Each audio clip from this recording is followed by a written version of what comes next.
तो सब अपने बेस्ट परफॉर्मेंस कोई भी नहीं दे पाता एडवांस वाले दिन, पहले तो ये समझना। पिछले दिन प्रॉपर रेस्ट करके जाना है। कोई भी बच्चा ये नहीं कहेगा सर मैं तो बस 3 घंटे सो के या 4 घंटे या 5 घंटे सो के जेईई एग्जाम देने गया था। नहीं, आप मिनिमम 8 आवर्स सोना ही सोना है। आज हम solution of triangles and inverse trigonometry पढ़ने वाले हैं। एक क्वेश्चन हर साल आता है, छोटा सा चैप्टर है, एडवांस में हर साल आ रहा है। हर साल कोई भी पेपर उठा के देख लो पिछले 4-5 साल से, बड़ा आसान क्वेश्चन है, सीधा सीधा क्वेश्चन है। तो ये बढ़िया क्वेश्चन था। देखिए 2-3 इसमें छोटे छोटे कॉन्सेप्ट्स मिक्स हो गए हैं। एक और बड़ा प्यारा क्वेश्चन है, कॉन्सेप्चुअल सवाल है। हेलो बच्चों, कैसे हो बेटा आप सब लोग? क्या हालचाल है आप लोगों के? उम्मीद है सभी बच्चे अच्छे हैं और कट्टर जेईई एडवांस बैच में आप लोगों की एडवांस की पढ़ाई बेटा बढ़िया करके चल रही होगी। आज अपना लास्ट सेशन है इस पूरे बैच के अंदर, जो हमने फ्री सीरीज यूट्यूब पर आप लोगों को प्रोवाइड कराई है। बैच ऐप के अंदर भी ये सीरीज आ रही है, जिसमें एक तरह से हम एडवांस से पहले एक एक चैप्टर को बढ़िया करके रिवाइज कर रहे हैं और मोस्ट इंपॉर्टेंट क्वेश्चंस के थ्रू इसका रिवीजन कर रहे हैं। अब जेईई एडवांस का पेपर ऑलमोस्ट अब आ ही गया है बेटा, 2-4 दिन रह गए हैं।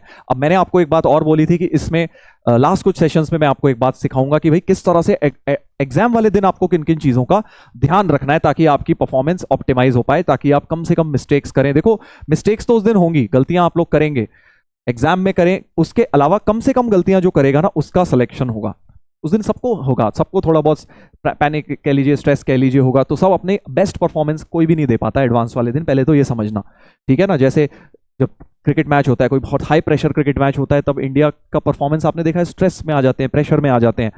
बट जो उस दिन प्रेशर को बेटर हैंडल कर लेता है उसको वो मैच जीत जाता है, राइट। बट नॉर्मल मैच होगा, अच्छी तरह खेल लोगे। वैसे ही बिल्कुल एग्जाम में होता है कि आपका नॉर्मल एग्जाम है, आप ऐसे ही दे आए और चलते फिरते ठीक ठाक नंबर आ गए नॉर्मल पेपर में। बट एडवांस वाले दिन हम उसको एक हवा बना लेते हैं और कहीं ना कहीं अपने ऊपर टू मच प्रेशर ले लेते हैं, जिसकी वजह से तैयारी हमारी अच्छी होते हुए भी पेपर कई बार खराब हो जाता है। तो 2-4 चीजों का आप ध्यान रखेंगे। सबसे पहले तो आई होप आप लोगों ने अपनी बायोलॉजिकल क्लॉक सेट बिल्कुल सेम कर ली है। जो एडवांस वाले दिन जितने बजे आप उठेंगे, आप डेली उतने बजे उठ रहे हैं। एडवांस वाले दिन जितने बजे पहला पेपर आई थिंक 9 से 12 आपका होता है, तो वो टाइम आप डेली पढ़ने बैठ रहे होंगे।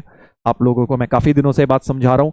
और दूसरा पेपर 2:30 से 5:30 जब भी होता है, उस टाइम भी आप लोग पढ़ाई कर रहे होंगे। दिन में आपने सोना बंद कर दिया होगा और अपना प्रॉपर रेस्ट लेना शुरू कर दिया होगा। अब एडवांस वाले दिन क्या करना है? देखो, एक तो पिछले दिन आपको 1 घंटे पहले ही सो जाना है, क्योंकि थोड़ा सा होता है नींद नहीं आती ढंग से उस दिन, तो 1 घंटा एक्स्ट्रा ही लेके आप रेस्ट करिए। रेस्ट जितना ज्यादा आप करेंगे ना पिछले दिन, उतना ज्यादा, क्योंकि अगले दिन बेटा आपने एक बहुत लंबी इनिंग्स खेलनी है। समझ लो सुबह 9 से लेके शाम को 6 बजे तक तुम्हें अपना दिमाग एक्टिव रखना है। तो आपको पिछले दिन प्रॉपर रेस्ट करके जाना है। कोई भी बच्चा ये नहीं कहेगा सर मैं तो बस 3 घंटे सो के या 4 घंटे या 5 घंटे सो के जेईई एग्जाम देने गया था। नहीं, आप मिनिमम 8 आवर्स सोना ही सोना है, ट्राई करना है, मतलब सोने का, उसमें जितनी नींद आ जाए आपको अच्छा है। तो 9-10 घंटे आप बेड में रहिए, आराम से लेटिए और उसमें 8 घंटे कोशिश करिए कि सो जाएं, ठीक है। उससे आपको जब वेल रेस्टेड होगे तो आपको एक डिफरेंट ही जोन में रहोगे, एक मेंटली आप जो है आपके थॉट प्रोसेस वर्क कर पाता है। दूसरी चीज, आप उस दिन जो पेपर 1 एंड पेपर 2 के बीच में जो टाइम होता है उसमें कोई डिस्कशन नहीं करेंगे क्वेश्चंस का। कई लोगों की आदत होती है, पेपर दिया अब तुरंत अपने दोस्तों से डिस्कस कर रहे हैं, अरे यार तूने क्या किया, मैंने ये किया, मेरा गलत है, तेरा सही है, लड़ रहे हैं, वहां बहस हो रही है, नहीं नहीं तेरा गलत है, मेरा गलत है, सर इसमें क्या प्रॉब्लम है, ये तो अच्छी बात है। नहीं, नॉर्मल डेज में ही अच्छी बात है, बट एडवांस वाले दिन इसमें मैं आपको बताता हूं क्या दिक्कत आएगी। आप अगर ये करेंगे तो आपको क्या होगा ना, आप मतलब अपनी एनर्जी वेस्ट करेंगे ना एक तरह से। आप फालतू में उस समय क्वेश्चन में दिमाग लगा रहे हैं जब जरूरत नहीं है। और होता क्या है, ये जो एनर्जी लगाई होती है ना, ये सारी काम आती है बचाई हुई एनर्जी सेकंड पेपर के लास्ट आवर में। आप में से जो भी बच्चे जेईई एडवांस के मॉक पेपर्स देते हैं, जब 6 घंटे के पेपर देते हैं, कितने टायर्ड हो जाते हैं ना लास्ट 1 आवर में।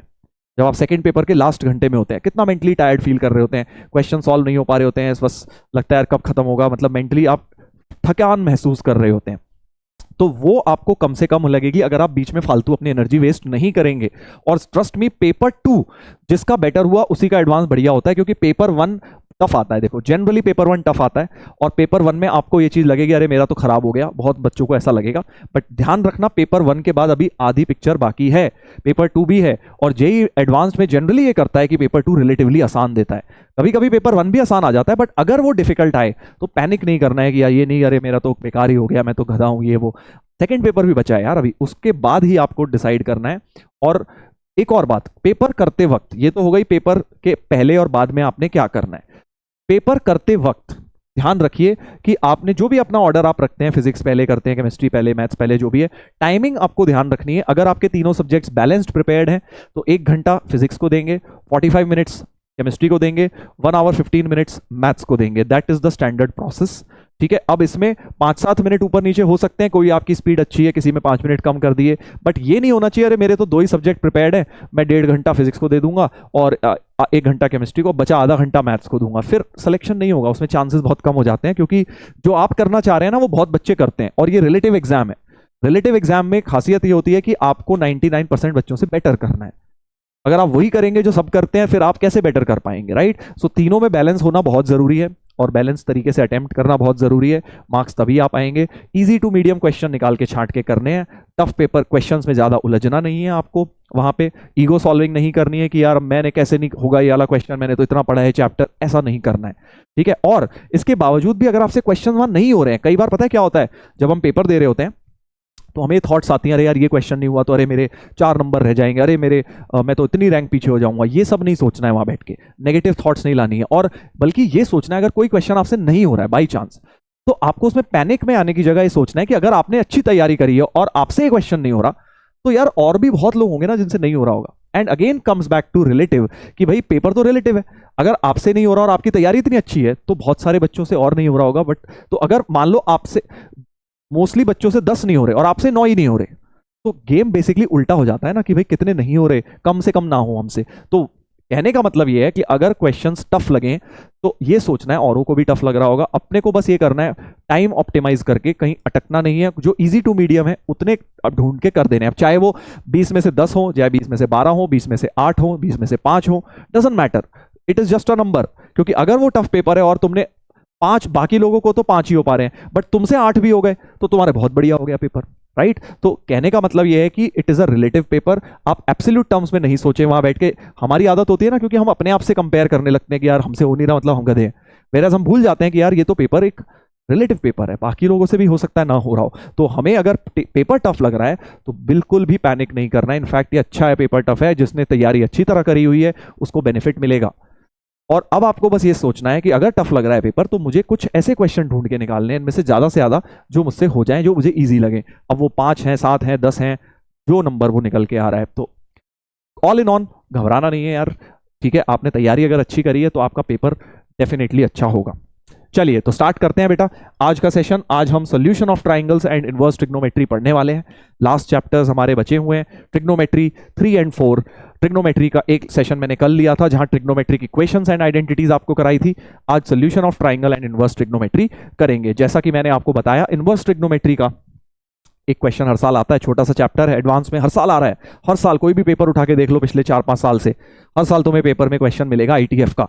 और सोल्यूशन ऑफ ट्राइंगल का कहने को जेई ने बीच में हटा दिया था सिलेबस से, बट पता नहीं फिर भी दे रहे हैं questions. Sine law, cosine law, basic जो कॉन्सेप्ट्स हैं उन पे तो आ ही सकता है, और आया ही है 2023 के पेपर में, एडवांस में इसके ऊपर पैसेज आया है, ठीक है? तो आप इसको बिल्कुल भी कहीं से कहीं तक ये ना समझें कि ये सिलेबस में नहीं है, क्योंकि जेई का कोई भरोसा नहीं है बेटा। मतलब कहने का मतलब है एडवांस में वैसे आउट ऑफ सिलेबस चीजें नहीं पूछते हैं, but sine law cosine law इतना ज्यादा इंटीग्रेटेड है ना हर जगह पूरे सिलेबस में, कि उसके बिना तो क्या ही मैथ्स है, राइट? तो वो पूछ सकते हैं उससे रिलेटेड अभी भी।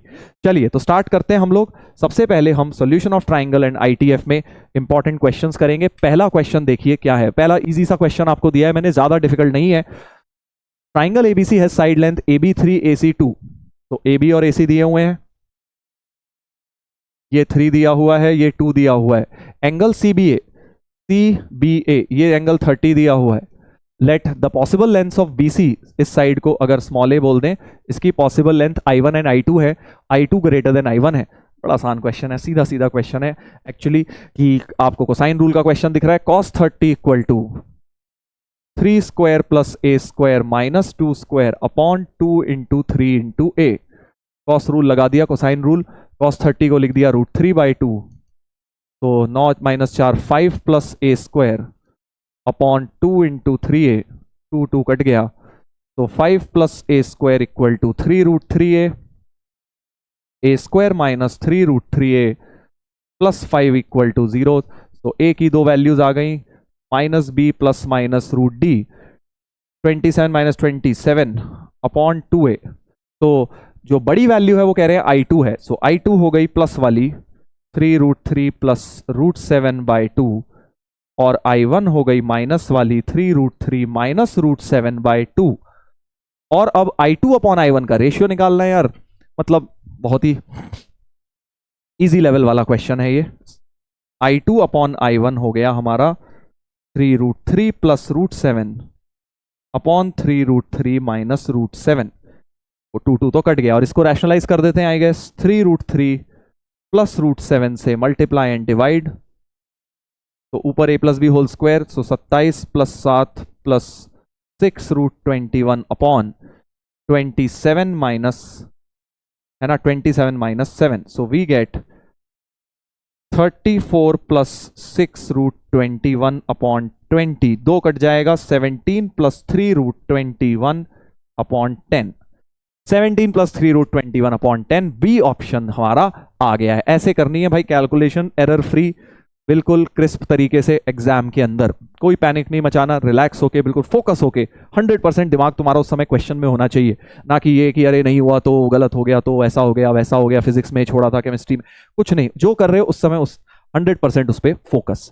चलिए, एक ये मैंने आपको होमवर्क दिया था, किस लेक्चर में दिया था, कॉम्प्लेक्स नंबर में, आपको याद होगा कॉम्प्लेक्स नंबर के लेक्चर के एंड में मैंने ये होमवर्क दिया था और आपको बोला था कि ये जो है एसओटी में भी करवाऊंगा आपको इसका सोल्यूशन। तो मैंने आपको बताया था क्योंकि ये कॉस की टर्म है, हमें real part of n C R A की power N minus R B की पावर आर कॉस थीटा का, किसका रियल पार्ट होता है, ई की पावर आयोटा थीटा का, थीटा की जगह ये वाली टर्म आ गई, करेक्ट,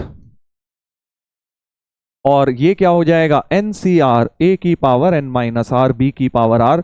बेसिकली ट्रिग्नोमेट्री को भी एक्सपोनेंट में मैंने चेंज कर दिया, इसको अलग अलग कर दीजिए, आर ए की टर्म अलग, एन माइनस आर की टर्म अलग, ठीक है। अब ये आर वाली टर्म एक साथ क्लब करेंगे, एन माइनस आर वाली एक साथ क्लब करेंगे, बाइनोमियल जैसा कुछ लगेगा, आर जीरो से एन, एन सी आर, देखो ये क्या हो जाएगा, बी ई की पावर आयोटा ए की पावर आर और ए ई की पावर माइनस आयोटा बी की पावर एन माइनस आर हो जाएगा। तो अब ये बाइनोमियल एक्सपेंशन बन गई है, जनरल टर्म बन गई ना बाइनोमियल की, एन सी आर एक्स की power N minus r y की power r, so x plus y की पावर एन बन गया, ए ई की power minus iota b plus b e की पावर आयोटा ए, इसकी पावर एन का एक्सपेंशन, ये पूरा लिखा हुआ है, सिग्मा है तो सारी टर्म्स होंगी ना, सिग्मा में सारी टर्म होंगी। इसका अब मुझे रियल पार्ट निकालना है, real part of this thing मुझे फाइंड आउट करनी है बेटा, क्योंकि कॉस की वैल्यू थी।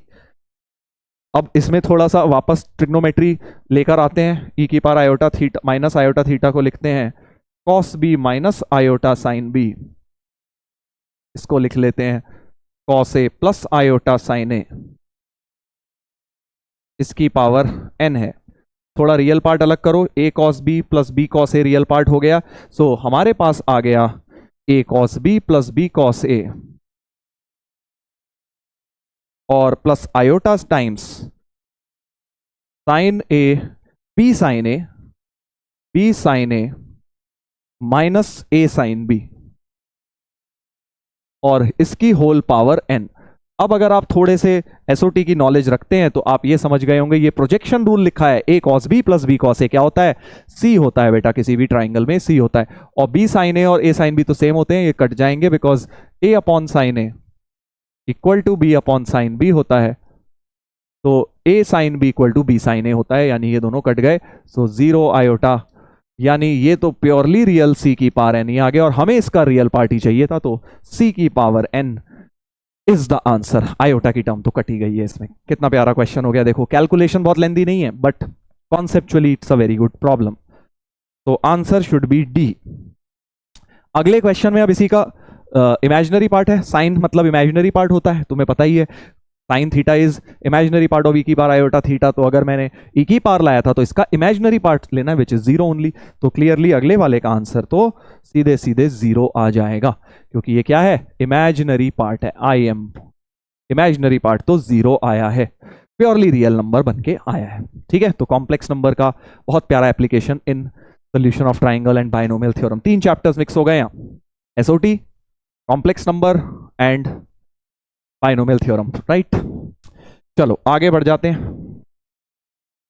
एक क्वेश्चन ये भी मैंने आपको शायद दिखाया था कहीं, होमवर्क दिया, आई थिंक स्ट्रेट लाइंस के लेक्चर में, इसको भी डिस्कस कर लेते हैं। In a triangle ABC let I be the incentre, जिन्होंने नहीं देखा है आप खुद से ट्राई करिए, आई इज इन सेंटर, ठीक है, तो एक ट्राइंगल का सर्कम सेंटर और इन सेंटर की बात हो रही है, एक है सर्कम सेंटर एक है सर्कम सेंटर इस प्रकार से कुछ, और एक है भाई इन सेंटर, इन सेंटर से यार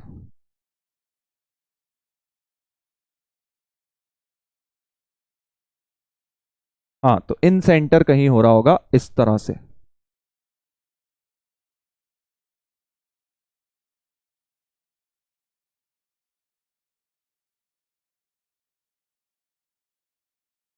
इंस्क्राइब्ड वाला जो सेंटर है, ठीक है। तो दो सर्कल्स मैंने बना लिए, दोनों के सेंटर डिफरेंट हो सकते हैं, कोई जरूरी नहीं है, आपको इक्विलैटरल तो दिया नहीं है। O be the circumcentre lying inside the triangle, B I O C are concyclic points, B C I इसका इन सेंटर है और सी इसका सरकम सेंटर है, ठीक है। अब जरा बड़ी मजेदार बात है, कहीं पर भी ले लेते हैं, सी थोड़ा सा इस तरह से ले लेते हैं ताकि, तो ये चारों पॉइंट्स क्या है, कॉन्साइक्लिक है, मतलब they are lying on yet another circle. कौन से? बी सी, ये वाले, ये चारों पॉइंट्स भी आपस में कॉन्साइक्लिक है, ये एक साइक्लिक क्वाड्रिलेटरल बन रहा है बेटा, that is what they are saying, ठीक है। तो अगर ये साइक्लिक क्वाड्रिलेटरल बन रहा है, अच्छा ए बी और बी सी दिए भी हुए हैं, बहुत अच्छी बात है। तो area of triangle is given by, ठीक है, समझ गया। तो अब जरा ध्यान से देखना भाई, आपको एक बात पता है कि सरकम सेंटर पे क्या एंगल सबटेंड करती है बीसी? भाई ये वाला एंगल ए होता है, तो ये वाला एंगल 2a होता है, करेक्ट। सेंटर पे एंगल 2a सबटेंड होता है सरकम सेंटर के, okay. So angle BCA, C dash कह देता हूं उसको, angle B C dash O था, अच्छा ओ था सरकम सेंटर, तो BOC तुम्हारा एंगल 2a हो गया, इसको हम O कर देते हैं, C की जगह, C ऑलरेडी वर्टेक्स यूज्ड है, O है ये, ठीक है। अब बिल्कुल सेम तरीके से सोचो BIC क्या होगा, एंगल BIC भी आपको पता होना चाहिए कि अगर इन सेंटर है तो वो सेंटर, इंस्क्राइब्ड सर्कल है, सेंटर पे क्या एंगल सबटेंड करता है बेटा। तो ये वाला ट्राइंगल बनाएंगे अब हम, ये वाला ट्राइंगल, ठीक है। तो ये 90 है और ये हमारा क्या है, ये वाला हमारा b/2 एंगल है, b/2 एंगल होता है, तो ये 90 माइनस b/2 है, और ऐसे ही इधर से ये 90 माइनस c/2 आ जाएगा, करेक्ट। क्योंकि वो एंगल बाइसेक्टर का इंटरसेक्शन होता है ना, सो 90 minus b/2 plus 90 minus c/2 यानी 180 माइनस b प्लस c/2, और b प्लस c को लिख लो आप 180 माइनस a, तो ये हो गया 90 प्लस a/2 बेटा, 90 प्लस a/2 हो गया। तो जो BC ने O पे बनाया है और BC ने I पे बनाया है, वो दोनों एंगल निकाल लिए। बट अब ये चारों पॉइंट्स कॉन्साइक्लिक हैं भाई, अगर ये चारों पॉइंट्स कॉन्साइक्लिक हैं मतलब एक सर्कल जो है इन चारों पॉइंट से पास करेगा, जो भी एक सर्कल होगा, करेक्ट। और अब वो सर्कल अगर चारों से पास करेगा तो एक कॉर्ड इक्वल एंगल बनानी चाहिए सरकमफ्रेंस पे, तो है ना भाई, कॉर्ड BC है, सरकमफ्रेंस पे वो O है, सरकमफ्रेंस पे I है, सो दोनों के एंगल्स इक्वल होने चाहिए, बिकॉज सरकमफ्रेंस पे इक्वल एंगल बनाती है कोई भी कॉर्ड। सो देयरफॉर ये दोनों एंगल्स हमारे इक्वल होने चाहिए क्योंकि कॉन्साइक्लिक हैं। तो angle BOC equal to angle BIC, concyclic की प्रॉपर्टी मैंने लगा दी है, यानी 2a equal to 90 plus a/2, तो यहां से आ जाएगा 3a/2 equal to 90, so a की वैल्यू 60 हो जाएगी बेटा, a की वैल्यू 60 हो जाएगी, करेक्ट, a की वैल्यू 60 हो जाएगी, 60 degree is the angle a। अब तो यार क्वेश्चन हो गया, बिकॉज AB 4 दिया हुआ था और BC आपको 5 दिया हुआ था, और ये एंगल 60 तुम्हारा आ चुका है। तो कोसाइन रूल से तुम्हें AC भी मिल जाएगा, जल्दी निकाल लो, फिर ट्राइंगल का एरिया भी निकाल लेंगे। तो cos 60 इक्वल टू, है ना, cos A है ना, तो B square plus C square, 4 square plus B square minus A square, A square है 5 square, upon 2 into 4 into B आएगा, राइट, क्योंकि ये वाली दोनों साइड्स हमें लेनी है 4 और B, ये वाली। अब यहां से हमारा बेटा B सॉल्व हो जाएगा, cos 60 हाफ होता है, इससे कट गया, तो 4B इक्वल टू 16 माइनस 25, तो B square minus 9, so B square minus 4B minus 9 बराबर 0, तो B आ जाएगा minus B plus minus root B square 16 plus 36 upon 2, तो B आ गया 4 प्लस माइनस, यहां से 4 कॉमन ले लो, 2 रूट राइट। 4 प्लस 9 4 जा 36 अपॉन 2, 2 कट जाएगा बेटा, तो b हो गया 2 plus minus root 13, 2 plus minus root 13, तो 2 प्लस रूट 13 हम ले लेंगे, 2 प्लस रूट 13 वाला पॉजिटिव साइड हमने ले लिया है बेटा, तो साइड बी हमारा निकल कर आ गया है, साइड बी हमारा निकल कर आ गया है। अब बोला क्या गया था, एरिया ऑफ ट्राइंगल, तो area of triangle half this into cos 60 हो जाएगा, तो एरिया ऑफ ट्राइंगल को हम डायरेक्ट लिख सकते हैं half into 4 into B into sine 60, half A B sine theta लगा दिया, so half into 4 into B की जगह आ गया 2 प्लस रूट 13, साइन 60 की जगह आ गया रूट 3/2, 2 2 और 2 ये गया, सो डेल्टा बन गया 2 root 3 plus root 39। Delta area of triangle इस प्रकार का आ गया है, बट वो बोल रहे हैं root 12 plus root N, so root 12 2 root 3 ही होता है, और रूट एन ये हो गया, यानी एन बराबर 39 हमारा आना चाहिए। भाई चेक कर लेते हैं क्या एन की वैल्यू 39 है, एन की वैल्यू बिल्कुल सही आ गई है 39। ठीक है, तो ये बढ़िया क्वेश्चन था, देखिए 2-3 इसमें छोटे छोटे कॉन्सेप्ट्स मिक्स हो गए हैं। चलो आगे बढ़ते हैं ब्रेन टीजर नंबर 5 की तरफ। ब्रेन टीजर नंबर 5 देखते हैं, बड़ा इंटरेस्टिंग क्वेश्चन है भाई, थोड़ा सा ज्योमेट्रिकल क्वेश्चन है, सॉल्यूशन ऑफ ट्राइंगल पे। A diving stand vertical is situated at an end of a circular swimming pool at a point P on the circular edge, figure दी हुई है वहां पे। द एंगल ऑफ एलिवेशन, अच्छा the angle of elevation दिया हुआ है, okay 30 degrees, 30 degrees दे रखा है। After moving 10 metres on the circumference, ठीक है, the angle of elevation is again 30 degree. तो ये ऐसे आपको विजुलाइज करना है, ये टी पॉइंट ऐसे आ रहा है बाहर, करेक्ट, ये ऐसे ऊपर है, ये सर्कुलर पूल है, ऐसे डाइविंग ऊपर स्टैंड है, और ये वाले एंगल मतलब ये सारे एंगल 90 है, ये 90 है इसके साथ, तो इस तरह से ये बन जाएगा। ठीक है, ठीक है। Further going along 5 metre the angle of elevation is 45, ठीक है, the perimeter of the pool, okay got it, मतलब रेडियस निकालना है एक तरह से हमें सर्कल का। तो एक काम करते हैं, जो 3D फिगर है इसे थोड़ा 2D फिगर में चेंज करते हैं, और हम एक काम करते हैं, एक सर्कुलर पूल है, ठीक है, और ये वाला जो पॉइंट O है इसका टॉप व्यू है, मतलब ये ऐसे इसके ऊपर टावर आ रहा है, मतलब ये OT जो है, देखो इस ट्राइंगल में OTP में, इन ट्राइंगल OTP, अगर मैंने इसको OT को H ले लिया है, तो H upon OP, H upon OP tan 30 हो जाएगा, करेक्ट, सही बोल रहा हूं ना भाई, H अपॉन OP tan 30 हो जाएगा। तो हमारे पास ये एक तरह से कह सकते हो आप कि OP की वैल्यू √3H आ जाएगी, है ना, तो OP की वैल्यू √3H, तो यहां पे कुछ पॉइंट्स बना लेता हूं, ये OP ये √3H हो गया है बेटा, ये √3H है, करेक्ट। 3D फिगर को 2D में चेंज कर दिया है, और फिर ये वाला भी एक तरह से, ये वाला जो डिस्टेंस है, ये वाला डिस्टेंस तुम्हारा 10 है, और ये वाला पॉइंट तुम्हारा सिमिलरली ये भी √3H नहीं आ जाएगा, क्योंकि ये वाला ट्राइंगल भी 90 डिग्री है और ये 30 है, सो फिर से H अपॉन इस पॉइंट को जो भी मान लीजिए, सपोज OQ मान लो, ठीक है, OQ Q मान लेते हैं, तो ये वाला भी √3H हो जाएगा,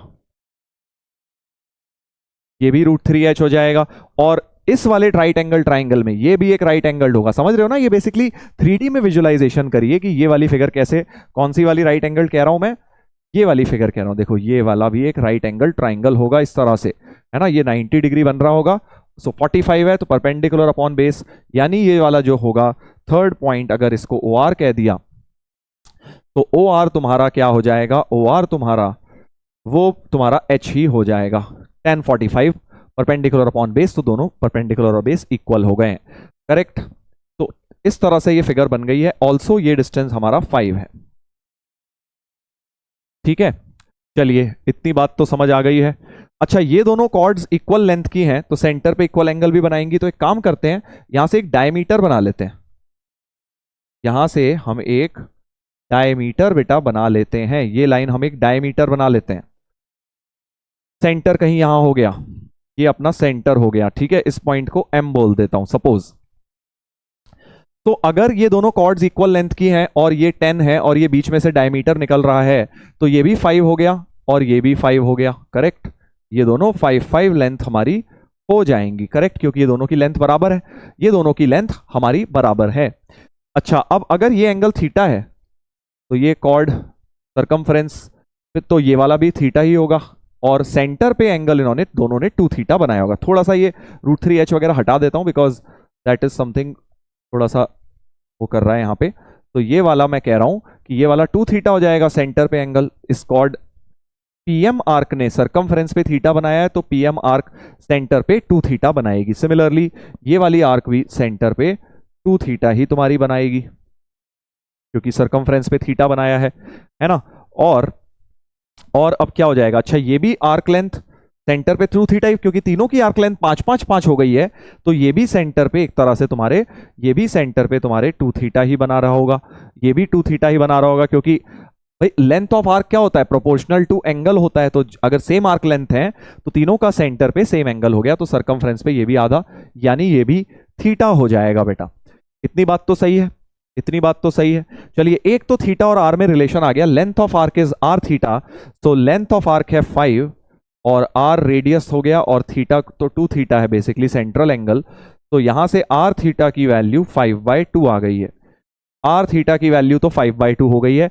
एक इक्वेशन तो हमें मिल गई है। अब दूसरी जो चीज हमने अभी तक यूज नहीं करी है वो है कि ये लेंथ जो ओपी है बराबर OQ है, और जो ओ आर है, ठीक है जी, ये लेंस हमें एक तरह से इनका रेशियो पता है, ठीक है। तो अब इसको जरा इस्तेमाल करते हैं, थोड़ा साइन लॉ वगैरह लगाते हैं इस ट्राइंगल के अंदर। तो देखिए, इन ट्राइंगल OCP, जरा पहले साइन लॉ लगाता हूं, इस वाले ट्राइंगल की मैं बात कर रहा हूं, OCP ट्राइंगल, इसके अंदर साइन लॉ लगाई जाए। सो इन ट्राइंगल OCP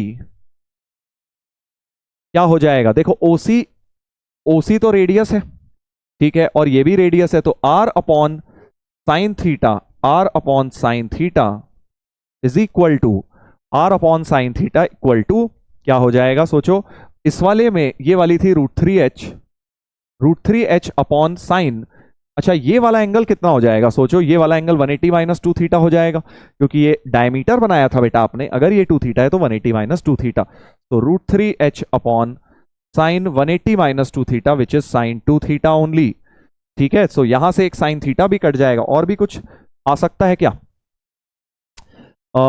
और भी कुछ आ सकता है, इस वाले ट्राइंगल में भी आ जाएगा ना, आई गेस इस वाले ट्राइंगल में भी अभी हम निकालने की कोशिश करेंगे। चलो ठीक है, समझ रहा हूं, मैं समझ रहा हूं, ठीक है।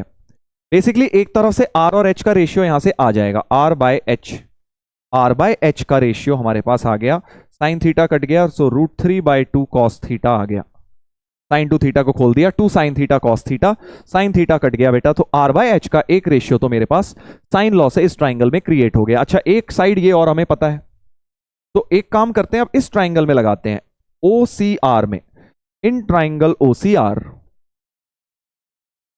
मुझे जिस ट्राइंगल की साइड्स पता है मैं वो यूज कर रहा हूं, ठीक है। मैं अब इस ट्राइंगल की बात कर रहा हूं बेटा, OCR ट्राइंगल की बात कर रहा हूं, this one, the yellow one, OCR triangle. तो इसके अंदर अब देखो, ये वाला एंगल हो गया तुम्हारा, ये वाला एंगल कितना हो गया भाई, 180 - 4 थीटा हो गया, 180 - 4 थीटा हो गया, करेक्ट। सो और ये वाला कितना हो जाएगा, 2 थीटा है, तो ये वाला भी तुम्हारा 2 थीटा ही हो जाएगा, ताकि एंगल सम प्रॉपर्टी लग जाए, 2 थीटा 4 थीटा, हाँ 180 आ जाएगा। So R upon sine 2 theta, तो R upon sine 2 theta, R upon sine 2 theta is equal to, ठीक है, ये वाले साइड अपॉन सामने वाला angle equal to H upon sine 180 - 4 theta, है ना, H upon sine 180 - 4 theta which is sine 4 theta only. तो R/H का रेशियो आ गया बेटा, है ना, यहां पे भी R/H ही निकाला हुआ था ना मैंने, बेसिकली इक्वेट कर दूंगा। अब R/H का रेशियो हो गया sine 2 theta upon sine 4 theta, sine 4 theta को खोल लो, 2 sine 2 theta cos 2 theta, sine 2 theta cancel, so R/H हो गया 1/2 कॉस 2 थीटा। ये हमारा एक रेशियो आ गया, एक हमारा ये रेशियो आ गया, दोनों को बेटा इक्वेट करेंगे, so √3/2 cos theta equal to 1/2 cos 2 theta.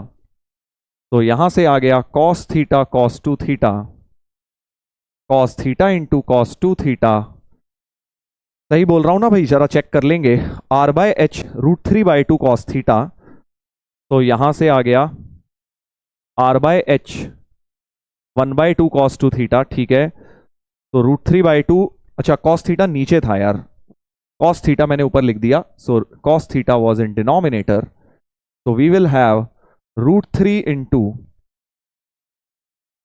into cos 2 theta equal to cos theta. cos 2 theta का फॉर्मूला खोल दीजिए, 2 cos स्क्वायर थीटा माइनस 1। तो यहां से बेटा cos थीटा जो है सॉल्व हो जाएगा, cos थीटा को t मान लेते हैं, तो 2√3 t square minus t minus √3 बराबर 0। तो 3 दूनी 6, 6 के फैक्टर 1 लाना है, आई थिंक फैक्टर्स बन गए हैं बेटा। सो 2√3 t square minus 3t plus 2t minus √3, तो इन दोनों में से √3t common, 2t minus √3, 2t minus √3, सो यहां पे t की वैल्यू ऑब्वियसली √3/2 ले लेता हूं, t की वैल्यू √3/2 और t की वैल्यू -1/√3 भी आ रही है। तो नेगेटिव वाली इग्नोर कर देता हूं, cos थीटा नेगेटिव हो गया तो भाई ये ट्राइंगल वगैरह बहुत ज्यादा अजीबोगरीब बन जाएंगे, 2 थीटा वगैरह एंगल बन भी नहीं पाएंगे। तो t की वैल्यू √3/2 यानी cos थीटा √3/2 यानी थीटा जो है 30 डिग्रीज π/6 रेडियंस बन गया है। थीटा हमारा π/6 आ गया, और थीटा को π/6 यहां डाल देते हैं बेटा, थीटा को π/6 यहां डाल देते हैं। सो r इंटू π/6 इक्वल टू क्या था, 5/2 था बेटा, 5/2 था। सो यहां से r की वैल्यू आ गई 5 3 15/π आ गया, ठीक है, 15/π रेडियस आ गया, और सरकमफ्रेंस होता है 2πr, तो 2 इंटू पाई इंटू 15/π 30 हमारा तो आंसर आ रहा है भाई, 30 आंसर आ रहा है, 30 मीटर्स, ए ऑप्शन। पेरीमीटर ही पूछा गया था, पेरीमीटर ही पूछा गया था, तो साइन लॉ का बढ़िया क्वेश्चन बन गया। कोई बहुत मुश्किल तो नहीं कह सकते यार इसको, यहां पे ये एंगल ऑफ एलिवेशन वगैरह दिखा के डराया हुआ था, बट जब हमने उसको 2D फिगर में चेंज किया तो साइन लॉ का एक बिल्कुल ही फंडामेंटल एप्लीकेशन बन गया। जब साइड्स का रेशियो पता है तो साइन लॉ ही लगाना चाहिए थीटा वगैरह निकालने के लिए। ठीक है भाई, देख लो ब्रेन टीजर नंबर 5। देखो और भी तरीके हो सकते हैं, जरूरी नहीं है आपने ऐसे ही किया हो। देखो ज्योमेट्री का यही ब्यूटी है कि बहुत डिफरेंट अप्रोचेस हो सकते हैं। मैंने साइन लॉ लगा लिया, आप और भी कुछ कर सकते थे, कॉर्ड लेंथ सेंटर से परपेंडिकुलर ड्रॉप करके भी कुछ कर सकते थे। बात वही है, जैसे करना है आप कर सकते हैं। चलिए नेक्स्ट पर आते हैं, ब्रेन टीजर नंबर 6। एक और बड़ा प्यारा क्वेश्चन है, कॉन्सेप्चुअल सवाल है। Distance from vertex A of triangle ABC to the points where incircle and excircle touches the side AC and AC produced.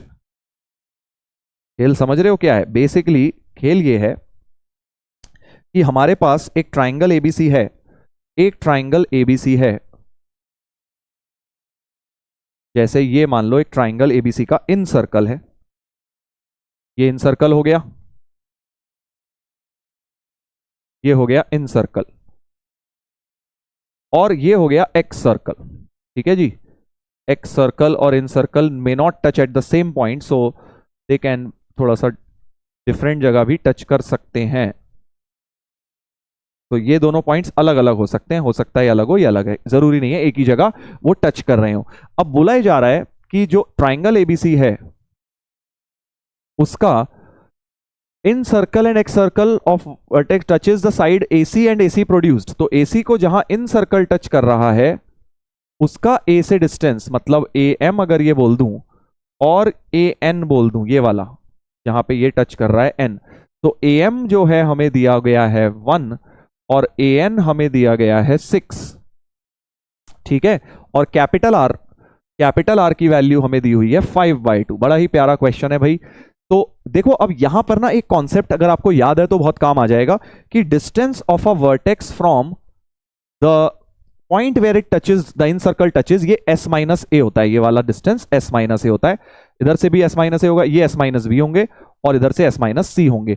a vertex से दूरी s माइनस ए होती है, और b वर्टेक्स से s minus B, और c से s minus सी। Sir हमें तो ये पता नहीं है, नहीं पता है तो जल्दी से इसका प्रूफ देख लीजिए कैसे होता है।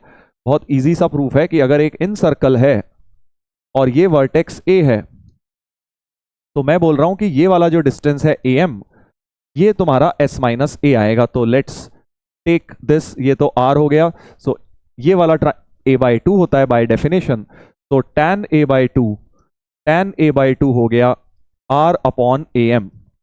ठीक है जी। और tan a/2 का फॉर्मूला होता है delta by S into s minus a, और r का होता है डेल्टा बाय एस।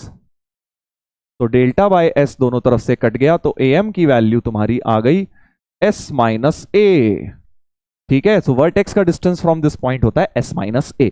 ऐसे ही इस वाले से s माइनस सी हो जाएगा, इधर से s माइनस बी हो जाएगा इन सर्कल में। तो बेसिकली आपको s माइनस ए की वैल्यू 1 दी हुई है, s माइनस ए की वैल्यू 1। एंड सिमिलरली ये भी डिस्टेंस बड़ा प्यारा होता है ए एन बी, जरा ये भी निकाल के देखते हैं। वैसे क्या होता है मैं बता दूंगा, बट पहले ड्राइव करने की कोशिश करो, क्योंकि हर चीज लर्न नहीं होगी भाई एग्जाम में। एक्स सर्कल का भी डिस्टेंस होता है जो, वो भी बड़ा प्यारा सा होता है बेटा। So let's derive that also. ये अगर हमारा एक्स सर्कल टच कर रहा है यहाँ एम एन पॉइंट पे, राइट, एन पॉइंट पे टच कर रहा है, सो ये वाला, ठीक है जी, सपोज ये इस तरह का सर्कल है और ये यहां टच कर रहा है, तो ये वाला डिस्टेंस हमें देखना है, ये वाला क्या होगा, बेसिकली ए एन डिस्टेंस क्या होगा। तो बिल्कुल ऐसे ही कर लो यार, बिल्कुल ऐसे ही कर लो। ये वाला एंगल a/2 होगा, तो ये r1 होगा। So tan a/2 is equal to, tan a/2 क्या हो जाएगा, perpendicular upon base r1 upon a n. tan a/2 होता है delta upon s into s minus a, और r1 होता है delta by s minus a, ex radius पढ़ा होगा तुमने। सो डेल्टा डेल्टा कटा, एस माइनस ए कटा, तो ए एन आ गया बेटा एस, यानी सेमी पेरीमीटर के बराबर होता है यार। बड़ा ही जबरदस्त कॉन्सेप्ट बन गया कि ए वर्टेक्स से जो एन का डिस्टेंस होता है ये एस होता है, सेमी पेरीमीटर। आया ना मजा, कॉन्सेप्चुअल जबरदस्त कॉन्सेप्ट है। यानी ए एन यानी एस की वैल्यू हमें 6 दी हुई है। बस अब तो प्रॉब्लम सॉल्व, एस को यहां डाल दो 6, तो ए आ गया 5, करेक्ट। अब तो क्वेश्चन सॉल्व हो जाएगा भाई। ए भी आ गया, एस भी आ गया, सो एस होता है a plus b plus c by 2, तो a plus b plus c हो गया 12, ए को 5 डाल दिया तो बी प्लस सी हो गया 7 5 12। ठीक है, अब निकालना क्या है, अच्छा कैपिटल आर भी दिया हुआ है, कैपिटल आर भी दिया हुआ है। कैपिटल आर को कैसे यूज करें, कैपिटल आर वैसे तो A B C upon 4 delta एक फॉर्मूला होता है, वो लगाने का तो मन फायदा दिख नहीं रहा मुझे यहाँ पे। कैपिटल आर का कैसे इस्तेमाल कर सकते हैं, साइन लॉ से भी कर सकते हैं कि a upon sine A equal to 2r होता है। ए हमारे पास आ चुका है 5 अपॉन साइन ए 2r का वैल्यू 5 है, यानी साइन ए बराबर 1, यानी ए बराबर क्या हो गया बेटा 90 डिग्री हो गया। यानी ये ट्राइंगल तो राइट एंगल ट्राइंगल है यार, राइट एंगल ट्राइंगल है। अच्छा, तो अब एरिया निकालना है, तो बस अब तो हो ही गया आई गेस। अगर आपको एक राइट एंगल ट्राइंगल मिल गया है और उसका कैपिटल आर दिया हुआ है, कैपिटल आर तो यही वाली साइड होगी, बीसी का BC is nothing but 2r, right. So BC ही तुम्हारा डायमीटर होता है, तुम्हें पता है ये डायमीटर बन जाती है साइड। सो बीसी यानी कि स्मॉल a5, अच्छा वो तो आ ही गया, स्मॉल a5 आ गया है। अब निकालना क्या है हमें, एरिया ऑफ ट्राइंगल निकालना है। अच्छा, एरिया ऑफ ट्राइंगल हमें निकालना है, क्या इस्तेमाल किया जाए, आई थिंक हो जाएगा tan a/2 का ही कर दो, जो यहाँ फॉर्मूला मैंने अभी यूज किया था tan a/2 का फॉर्मूला, बिकॉज a पता है तो tan a/2 हो गया।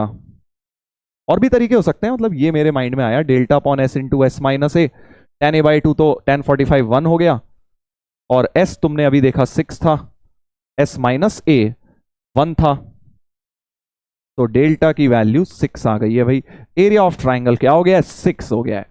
कॉन्सेप्चुअल क्वेश्चन है भाई, बहुत डिफिकल्ट नहीं है, बहुत ज्यादा लेंदी भी नहीं है, बट इसमें ये जो ट्रिक यूज हो गई कि ये वाला डिस्टेंस s माइनस ए होता है और ये वाला डिस्टेंस s होता है, और ये ध्यान रखना है दोनों पॉइंट्स अलग अलग जगह टच करते हैं इन जनरल, कोई जरूरी नहीं है एक ही जगह टच करें।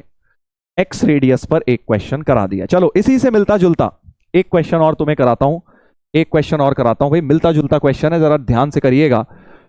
Triangle ABC, BC is greater than AB is greater than AC. The inner circle of triangle touches BC at M. The X circle of triangle tangent to BC touches BC at N. अच्छा, फिर से थोड़ा सा figure वैसा सा ही बनाते हैं कि जो इन सर्कल है तो वो BC को M पे टच कर रहा है, ये हमारा इन सर्कल हो गया जो M पे टच कर रहा है, ठीक है। और क्या बोला गया, X circle of triangle tangent to BC, अच्छा जो BC को ही टच करेगा, इसी साइड को जो टच कर रहा होगा, मतलब जो नीचे की तरफ बना होगा, वो कह रहे हैं N पे कर रहा है। अभी मैंने बताया था ना अलग अलग हो सकते हैं पॉइंट्स, तो वो पॉइंट्स एक तरह से अलग अलग हैं, यहां पर हमें पता लग गया है। एक जैसे से दिख रहे हैं वो, बट अलग अलग उन्हें मान लीजिए। ये मान लीजिए कि सपोज ये वाला m पे कर रहा है और ये वाला n पे कर रहा है, ठीक है, दोनों अलग अलग जगह टच कर रहे हैं, ठीक है। The perimeter of triangle ABC is 20, यानी a प्लस बी प्लस सी हमें 20 दिया हुआ है, BC हमें 8 दिया हुआ है, यानी a की वैल्यू 8 दी हुई है, यानी फिर से b प्लस सी हमें 12 दिया गया है, ओके। और mn2 दिया गया है, ये है मजेदार बात, mn2 दिया है। तो देखो फिर वो यूज होगा, जैसे अभी थोड़ी देर पहले हमने देखा था कि यार b का m से डिस्टेंस कितना होता है, इन सर्कल वाले पॉइंट से। m कहां है, क्या है, जो इन सर्कल टच कर रहा है। सो इन सर्कल वाला पॉइंट से डिस्टेंस क्या होता है, ये हमने निकाला था s माइनस ए होता है, तो ये b वाले से क्या हो जाएगा, s माइनस बी हो जाएगा। तो जो bm डिस्टेंस हो जाएगा बेटा, bm डिस्टेंस हो जाएगा वो s माइनस ए हो जाएगा। अब जरा bn भी निकालते हैं। सर अभी तो निकाला था, नहीं अभी नहीं निकाला था, अभी तो हमने a से निकाला था ये पूरा, भाई हमने a से ये पूरा निकाला था, s है, ठीक है जी, ये a से निकाला था, s है, करेक्ट। बट हमें तो ये वाला निकालना है bn, ये इंटरनली कहां टच कर रहा है। So let us consider this figure again, है ना, हमें ये वाला पॉइंट निकालना है, ये bn लेंथ निकालनी है बेटा, ये वाली bn लेंथ निकालनी है। तो निकाल सकते हो, इसमें क्या है, कैसे निकालेंगे भाई, सोचिए जरा सोचिए। bn लेंथ निकालने के लिए क्या करेंगे, एक काम करते हैं, ये वाला ट्राइंगल ले लेते हैं, एक्सटर्नल बाइसेक्टर, ये परपेंडिकुलर है और ये वाला रेडियस तुम्हारा r1 है। तो इन ट्राइंगल ये I1 होता है, in triangle BI1N in this triangle, अच्छा ये एंगल 90 माइनस b/2 होगा, एक्सटर्नल बाइसेक्टर है ना वो, ये एक्सटर्नल बाइसेक्टर होता है बेटा, जो एक्स सर्कल बनता है एक्सटर्नल बाइसेक्टर। सो 90 माइनस b/2, तो tan ऑफ 90 माइनस b/2 हो जाएगा r1 upon bn, tan 90 minus b/2 मतलब cot b/2, तो cot b/2, तो यानी bn हो जाएगा तुम्हारा r1 tan b/2। फॉर्मूले डालते हैं फिर से इसके। सो r1 का होता है delta upon s minus a और tan b/2 होता है delta upon s into s minus b. ऊपर डेल्टा स्क्वायर आ गया, जैसे हिरॉन्स फॉर्मूले से डाल देते हैं, s minus a s minus B s minus c, correct. और अब तुम समझ गए होगे बेटा, वो काफी कुछ कट गया नीचे से, काफी कुछ कट गया बेटा, नीचे s भी है, s minus B s minus, तो एक्चुअली लिख के क्या ही करेंगे पूरा, समझ गए ना, हिरॉन्स फॉर्मूले से डालेंगे तो बहुत कुछ कट जाएगा, सिर्फ और सिर्फ बचेगा s माइनस सी बच जाएगा, s माइनस सी बच जाएगा बेटा। दोबारा देख लीजिएगा, सही बोल रहा हूं ना, bn से जो डिस्टेंस बनेगा वो s माइनस सी बच जाएगा, राइट। b से जो डिस्टेंस बन रहा है s माइनस सी बन रहा है, bn distance, correct, s minus c. तो ये वाला जो bn डिस्टेंस है अभी हमने प्रूव किया, ये s माइनस सी है बेटा, करेक्ट। अब कौन सा ज्यादा होगा, देखो उन्होंने तुम्हें ऑर्डर भी दे रखे हैं, bc बड़ा है मतलब a सबसे बड़ा है, फिर c है और फिर b है। तो अगर सबसे बड़ा a है, c में c बड़ा है b से, a सबसे बड़ा है, तो s माइनस a छोटा हो जाएगा, है ना, bm is less then bn हो जाएगा, बिकॉज ज्यादा चीज सब्ट्रैक्ट हो रही है ना भाई इसमें से, तो bm छोटा, एक्चुअली फिगर उल्टी बनी है, m इधर होना चाहिए n उधर होना चाहिए, बिकॉज इन दिस क्वेश्चन। तो खैर उससे बस फर्क यह है कि जो मैं mn निकालूंगा, अब मैं mn को bn माइनस bm लिखूंगा, बड़े में से छोटा माइनस करेंगे, राइट। bm माइनस bn मत लिख देना, बिकॉज bm छोटा है बेटा, एक्चुअली उल्टा होना चाहिए, वो वहां टच कर रहा है, ये यहां टच कर रहा है according to the data given. तो बस mn जो है वो हमें 2 दिया हुआ था, bn का फॉर्मूला है s माइनस सी, उसका s minus a, so 2 equal to a minus c. a minus c की वैल्यू क्या आ गई बेटा, 2 आ गई है, बस अब तो हो गया, अब तो आई गेस हो चुका है। एक मिनट, s का a कहां से आ गया, bm जो था s माइनस बी होगा ना वो, तो सॉरी एक मिनट, s माइनस बी होगा, bm b से मेजर कर रहे हैं ना हम, तो b से, a से था वो s माइनस है, तो ये b से s माइनस b है। हाँ फिर से कौन सा बड़ा है, देखो भाई c क्योंकि बड़ा है तो ये ज्यादा चीज सब्ट्रैक्ट हो रही है, छोटा रह जाएगा, यानी अब तुम देख लो भाई, थोड़ा सा और चेंज हो जाएगा जो मैंने बोला था उसमें, क्योंकि यहां पे मैंने चेंज कर दिया है।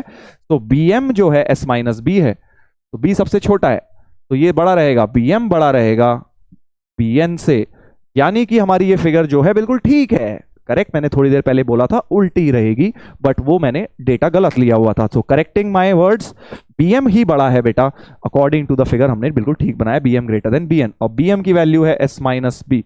ऑल्सो mn जो है फिर वो क्या हो जाएगा, bm माइनस bn हो जाएगा, यानी 2 equal to s minus b minus s minus c, तो 2 equal to c minus b आ जाएगा बेटा। c माइनस बी की वैल्यू 2 और c प्लस बी आ चुका है, तो इन दोनों को ऐड कर दो, तो 14 इक्वल टू 2c, c आ गया 7, तो b आ जाएगा 5। a b c हमारे तीनों निकल कर आ गए।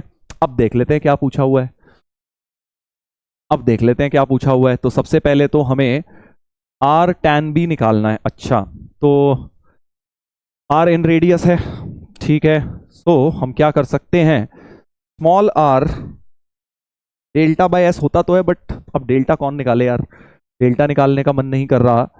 tan भी, एक काम करते हैं पहले cos भी निकाल लेते। अच्छा हाँ, एक काम ये कर सकते हैं, क्या माइंड में आया था कुछ, कि हम कोसाइन रूल लगा के cos भी तो निकाल ही लेंगे। चलो cos भी तो निकल जाएगा। सो r होता है delta by S into sine B upon cos B, जो भी है, मतलब tan भी तो आ ही जाएगा।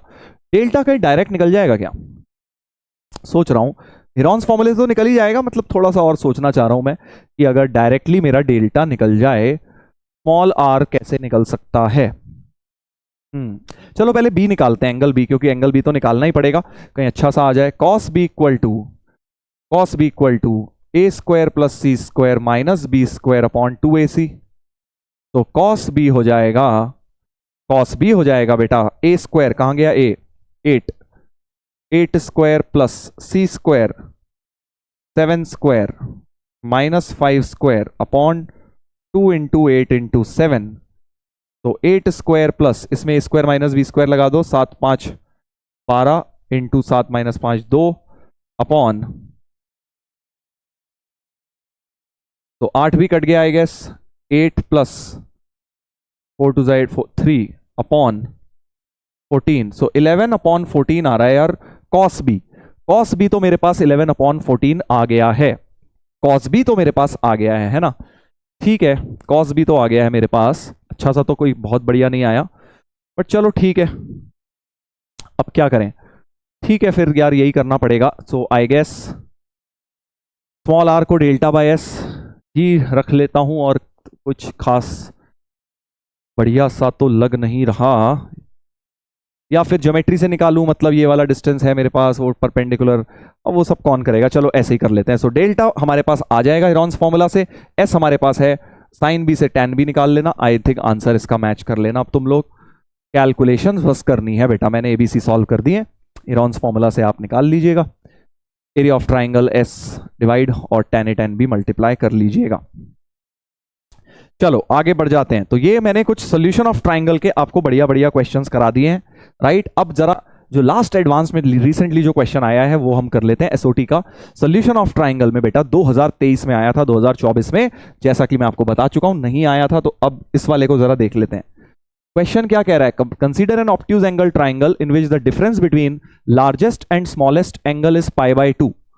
तो एक काम करते हैं, सबसे बड़ा एंगल तो वही होगा, साइड सबसे बड़ी होगी, तो जो a less than b less than c मान लेते हैं, तो एंगल्स भी इसी ऑर्डर में होंगे, तो सबसे बड़ा एंगल c हो जाएगा, यानी c माइनस a का वैल्यू 90 डिग्री दिया हुआ है। ओके, तो c को 90 प्लस a बेसिकली हम लिख सकते हैं, c इज 90 प्लस a। आगे पढ़ते हैं क्या दिया है, साइड्स आर इन एपी। अच्छा, साइड्स एपी में भी हैं, तो दो चीजें दिमाग में चल रही हैं, साइड्स में आप 2b equal to a plus c भी ले सकते हो, या फिर आप साइड्स को मान भी सकते हो a minus R, a plus R भी हम मान सकते हैं, डिपेंडिंग ऑन द डेटा। आगे बढ़ते हैं। अच्छा, कैपिटल आर की वैल्यू 1 दी हुई है, कैपिटल आर की वैल्यू हमें 1 दी हुई है, सरकम रेडियस की वैल्यू 1 दी हुई है, ठीक है। A is the area of the triangle, ठीक है। तो एक काम करते हैं, देखो सी आ गया ए के टर्म्स में, बी भी आ जाएगा 180 माइनस ए प्लस सी, इसको लिख लिया 180 माइनस सी को लिख लिया 90 प्लस ए, तो बी हो जाएगा तुम्हारा 90 माइनस 2a, करेक्ट, बी हो गया 90 माइनस 2a।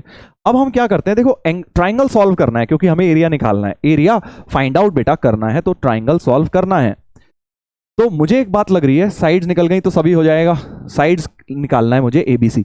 तो ये जो रिलेशन है इसको साइन लॉ से हटाता हूं, इसको साइन बी लिख सकता हूं, के टाइम साइन बी, इसको के टाइम साइन ए, इसको के टाइम साइन सी, है ना, साइन लॉ से। और सबको ए के टर्म्स में ले आता हूं because B is 90 minus 2a, तो ये हो जाएगा साइन 90 माइनस 2a, ये साइन ए ही छोड़ दो, और साइन सी को भी लिख लो साइन 90 प्लस ए, है ना। एबीसी सबको मैंने ए के टर्म्स में ले आया, so 2 cos 2a is equal to sine A plus cos a, ऐसा कुछ आ गया भाई, राइट इस प्रकार का कुछ आ गया है हमारे पास। ठीक है, ठीक है। अच्छा एक और चीज, अब cos 2a का फॉर्मूला होता है cos square A minus sine square A, उसमें से तो एक कट जाएगा, sine A plus cos A तो एक बेटा कट जाएगा, and sine A plus cos A zero हो नहीं सकता because A is the smallest angle, obtuse कैसे हो जाएगा, स्मॉलेस्ट एंगल ही, तो sine A plus cos A काट दिया, तो 2 cos A minus sine A, cos A minus sine A की वैल्यू हाफ बन गई है। अब ये तो इक्वेशन यार तुम सॉल्व कर ही सकते हो, नॉर्मल ट्रिग्नोमेट्रिक इक्वेशन बन गई है, आप साइन ए को उधर ले जाके स्क्वायरिंग कर दीजिए, सो एंगल ए जो है सॉल्व हो जाएगा। मतलब this is one of the ways, there can be multiple ways. मैंने एंगल्स को सॉल्व किया पहले, आप पहले साइड को भी कर सकते थे, आप सीधे साइन लॉ लगा लेते, a upon sine A equal to B upon sine B equal to C upon sine C equal to 2r, और r भी दिया हुआ है अपने को, है ना, तो वो भी एक अप्रोच हो सकती थी। तो cos a equal to sine A plus half हो गया, स्क्वायरिंग बोथ साइड्स करते हैं, cos स्क्वायर को लिख लिया 1 माइनस साइन स्क्वायर, और साइन a को x भी मान लेते हैं,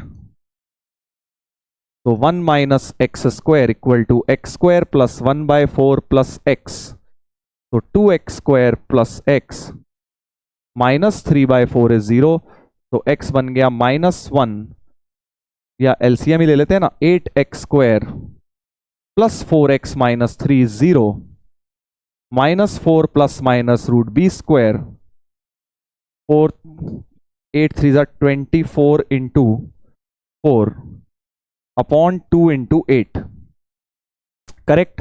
आई थिंक 16 बाहर ही आ जाएगा पूरा, सो x हो जाएगा -4 प्लस -4 रूट 16 कॉमन 1, 3 और 8 2 6 है ना, अपॉन में 2 इंटू 8, तो 4 भी कट गया ओवरऑल, तो नेगेटिव वाला रिजेक्ट कर देता हूं x को, तो -1 प्लस रूट 7/4, -1 प्लस रूट 7/4, ये आ गया x, यानी कि हमारा साइन ए आ गया है बेटा।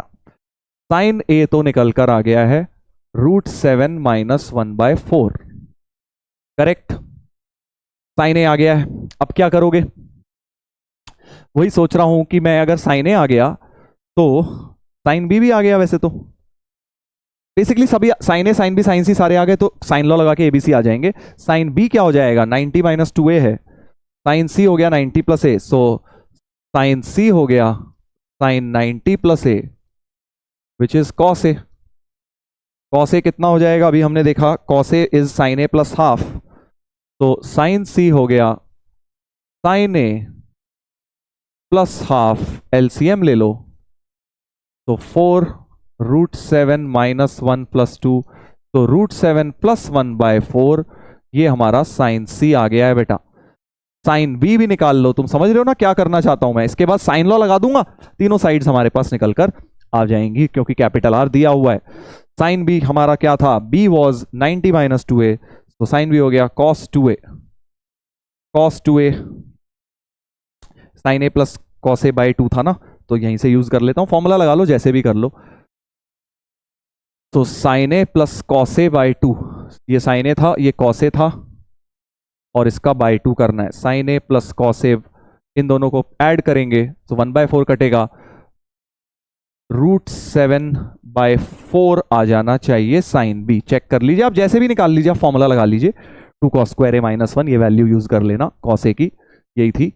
तो अब मेरे पास साइन ए साइन बी साइन सी सब आ गए हैं, एंगल सॉल्व हो गए तो साइड सॉल्व हो जाएंगी भाई, a upon sine A equal to B upon sine B equal to C upon sine C equal to 2r होता है, और r की वैल्यू तो 1 दी हुई है, तो स्मॉल ए बन जाएगा बेटा, स्मॉल ए बन जाएगा 2 times sine a which is root 7 minus 1/2, b बन जाएगा 2 times sine b which is √7/2 और सी बन जाएगा 2 sine c which is √7 + 1/2, right. हो गया। आप तो तीनों साइड सॉल्व हो गई हैं। आप हेरॉन्स फॉर्मूले की मदद ले सकते हो, एरिया निकालना है ना, या फिर बेटर क्या रहेगा, एरिया निकालने के लिए एरिया ऑफ ट्राइंगल कैसे निकाल सकते हो। एक इजी तरीका ये हो सकता है कि आप डेल्टा एबीसी अपॉन 4 डेल्टा होता है ना, capital R equal to abc upon 4 delta होता है। तो डेल्टा हो जाएगा प्रोडक्ट ऑफ एबीसी बाय 4, इन तीनों को मल्टीप्लाई कर लो, √7 - 1 √7 + 1 √7 upon 2 to the 4 to the 8 और एक 4 ये वाला भी था। तो डेल्टा हो जाएगा, ये हो गया 7 - 1 6 √7 अपॉन 32। तो डेल्टा हो गया या एरिया ऑफ द ट्राइंगल हो गया 3√7। सही बोल रहा हूं ना भाई, 7 - 1 6 होता है, 6 × √7, 2 कट गया तो 3√7 अपॉन 16। तो 16 टाइम्स डेल्टा हो गया 3√7। 3√7 निकालना क्या है, आंसर देख लेते हैं भाई क्या निकालना था। आंसर निकालना है 64 एरिया का स्क्वायर। तो 4 से मल्टीप्लाई कर लो, 64 डेल्टा हो गया 12√7। तो इसका होल स्क्वायर करना है, सो 144 × 7, 144 × 7 1008 आ रहा है भाई मेरा। तो 1008 क्या सही है आंसर, चेक कर लेते हैं। 1008 हमारा आंसर हो गया, ठीक है। तो this is one of the veg आप एंगल्स साइड्स को A-D A+D करके साइन लॉ लगा के वो भी कर सकते थे। बेसिकली वेरिएबल्स एलिमिनेशंस करने हैं। मैंने क्या किया, एक सिंगल वेरिएबल A के टर्म्स में पहले मैं सब कुछ एंगल A के टर्म्स में ले आया, एंगल BC हटाए और सॉल्व कर लिया। इस तरह से सॉल्यूशन ऑफ ट्राइंगल में क्वेश्चंस बनते हैं बेटा। अब इसी में दूसरा क्या पूछा हुआ है, इन रेडियस। सो इन रेडियस स्मॉल r होता है डेल्टा बाय s। ये तो अब आप निकाल ही लोगे, डेल्टा मैं निकाल चुका हूं, s सेमी पेरीमीटर आ जाएगा, ABC को ऐड करके बाय 2 कर लेना। तो ये भी अब हमारा सॉल्व हो जाएगा। चलो भाई आगे बढ़ जाते हैं। अब हम थोड़े से ITF के क्वेश्चंस करते हैं, इनवर्स ट्रिग्नोमेट्रिक फंक्शन। देखो इनवर्स का तो हर साल आ ही रहा है क्वेश्चन, SOT का फिर भी आए ना आए, बट इनवर्स का तो आ ही रहा है। तो इसलिए इनवर्स के एक जो most common type of question है वो सीरीज वाला है ना, टेलीस्कोपिंग सीरीज में इनवर्स के क्वेश्चन बन जाते हैं। तो पहला क्वेश्चन यही देख लेते हैं, कॉट इनवर्स। सारे कॉट इनवर्स हैं तो हमें तो tan इनवर्स अच्छा लगता है। tan इनवर्स 25/31, 25/91, 25 अच्छा ऊपर 25 चल रहा है भाई, प्लस tan इनवर्स 25/361 इंफिनिटी तक। तो जनरल टर्म लिखनी पड़ेगी यार, न्यूमरेटर तो 25 है ही, डिनोमिनेटर में पैटर्न देखते हैं जरा। 31, 91, 201, 361 लग तो रहा है यार। कॉमन डिफरेंस देखो क्या आ रही है, इसकी कॉमन डिफरेंस है 60 है ना, 60 कॉमन डिफरेंस है। इसको अगर हम देखें तो 110 कॉमन डिफरेंस है, मतलब डिफरेंस इनकी 110 है। और इसको अगर हम देखें तो 160 हो गई। तो एक्चुअली अगर आप डिफरेंस देख रहे हैं इन सब का, डिनोमिनेटर में जो टर्म्स आ रही हैं उनका डिफरेंस एपी फॉर्म कर रहा है बेटा। ये 60, 110, तो इनमें 50 का गैप, 50 का गैप, यानी जब डिफरेंस एपी में है वो वाली सीरीज बन रही है। स्पेशल सीरीज होती है ना सीक्वेंस एंड सीरीज में, जब डिफरेंस एपी में होता है तो जनरल टर्म लिखने के लिए मेथड ऑफ डिफरेंस का इस्तेमाल करते हैं। तो डिनोमिनेटर की जनरल टर्म हम सीरीज से के थ्रू निकालेंगे, 31 + 91। सीक्वेंस एंड सीरीज का मेथड लगा रहा हूं भाई, मेथड ऑफ डिफरेंस। इसका जनरल टर्म चाहिए, इसको हम TN बोल देते हैं। इस सीरीज को एक टर्म खिसका के शिफ्ट 1 टर्म सब्ट्रैक्ट किया जाता है। आई होप आप लोगों को ये प्रोसेस याद है। और फिर जब सब्ट्रैक्ट करते हैं तो ये s - s 0 हो जाता है। 31 प्लस ये अभी हमने देखा था 60, और ये कितना आया था 110, और ये 160, और यहां सीरीज बंद, वो -TN अकेला, वो -TN इधर आ गया, और ये AP बन गई विद n-1 टर्म्स। इस AP में कितनी टर्म्स होती हैं, n-1 टर्म्स। तो n-1/2 2a plus n-1 × d। ठीक है, तो nth टर्म जरा सिंप्लीफाई कर लेते हैं। ये 10 कॉमन आ गया और 2 से कट जाएगा, n-1 इंटू 5 और 12 प्लस 5n-10। सही है ना, 10 तो कॉमन निकाल लिया, 2 से काट के 5 कर दिया और 12 और 5 बचा उसे, तो हमारे पास आ गया Tn equal to 31 plus 5n-1 into 5n+2, right. चलिए कैलकुलेशंस करते हैं, कितनी बन गई Tn की वैल्यू। तो अपने आप में सीक्वेंस सीरीज का क्वेश्चन जुड़ा हुआ है यहाँ पे, 5 इंटू 5n² और -3n -2, तो Tn आ गया 25n² -15n और -10 हो गया 31 में से, तो 21 बच गया बेटा। और एक बार क्विकली चेक लगा लिया करो कि क्या कोई गलती तो नहीं है। n को 1 डाल के 31 आ रहा होगा, देखो 31 आ रहा है बिल्कुल। n को 2 डाल के 91 आ रहा होगा, चेक कर लीजिए। 2 डाल के 25 4 100 -30 70 और 20 21 91 आ रहा है, मतलब 2 में भी चेक कर लो तो गलती होगी ना, पकड़ में आ जाएगी। ऐसा ज्यादा टाइम नहीं लगा, 10 सेकंड लग गए, बट गलती होती है तो पकड़ में आ जाती है।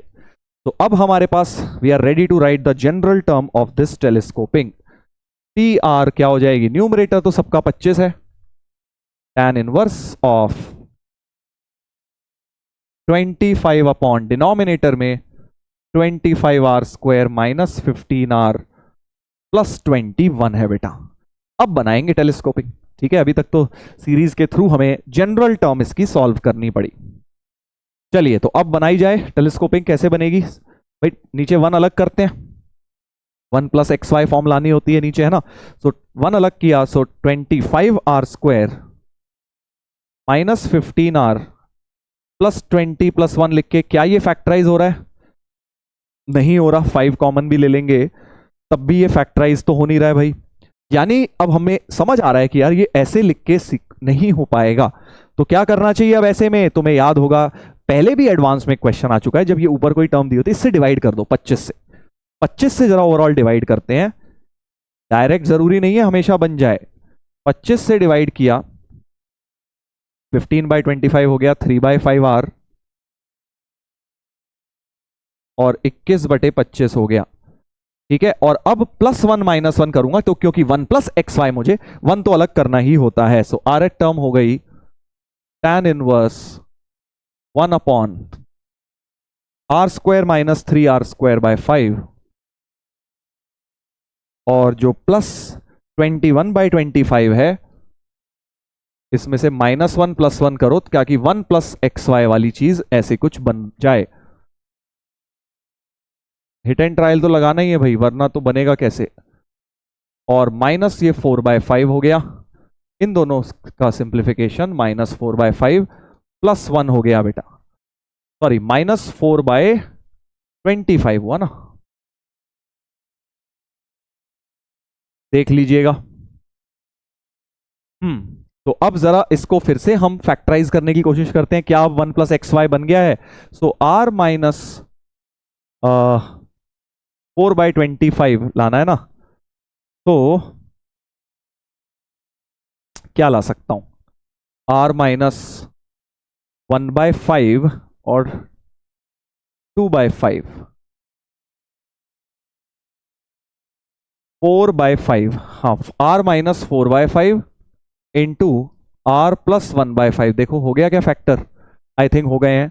इन दोनों के फैक्टर बेटा हो गए हैं r माइनस, हाँ 3r/r² माइनस 3r/5, यही आ जाएगा बेटा। सो tan inverse 1 upon r minus 4/5 into r plus 1/5 plus 1 plus XY form create हो चुकी है बेटा, 1 प्लस XY आ गया देखो। और इन्हीं दोनों का डिफरेंस ऊपर 1 लिख सकता हूं क्या, 1 बिल्कुल इनका डिफरेंस होता है। सो r plus 1/5 minus of r minus 4/5 को मैं 1 की जगह लिख सकता हूं।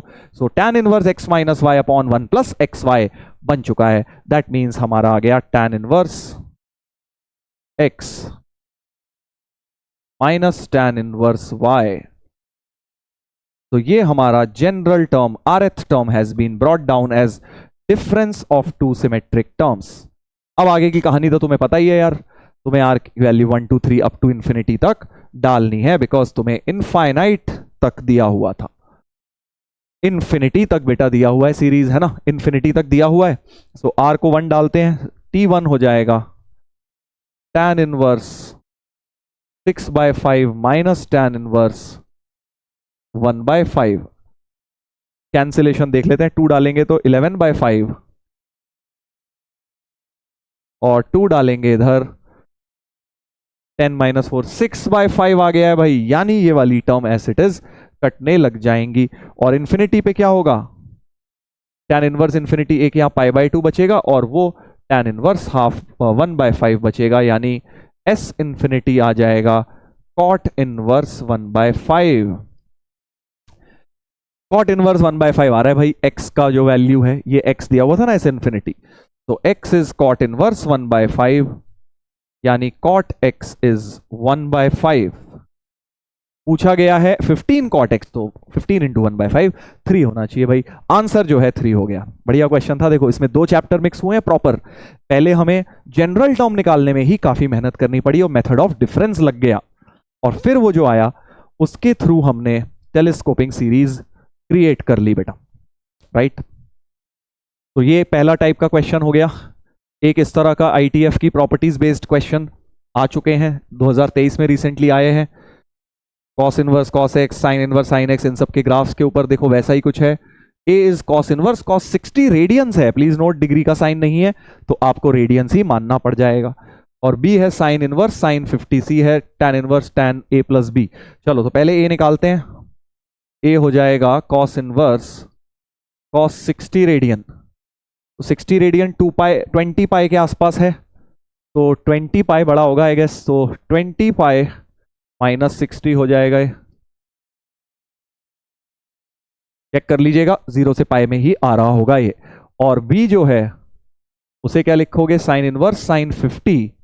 अब 50 रेडियंस तुम्हें देखना है किसके आसपास है, 16 3 48 होता है ना, 16 इंटू 3.14 देखोगे अगर, तो आई गेस 15 माइनस 16 पाई हो जाएगा, हाँ 50 माइनस 16 पाई हो जाएगा।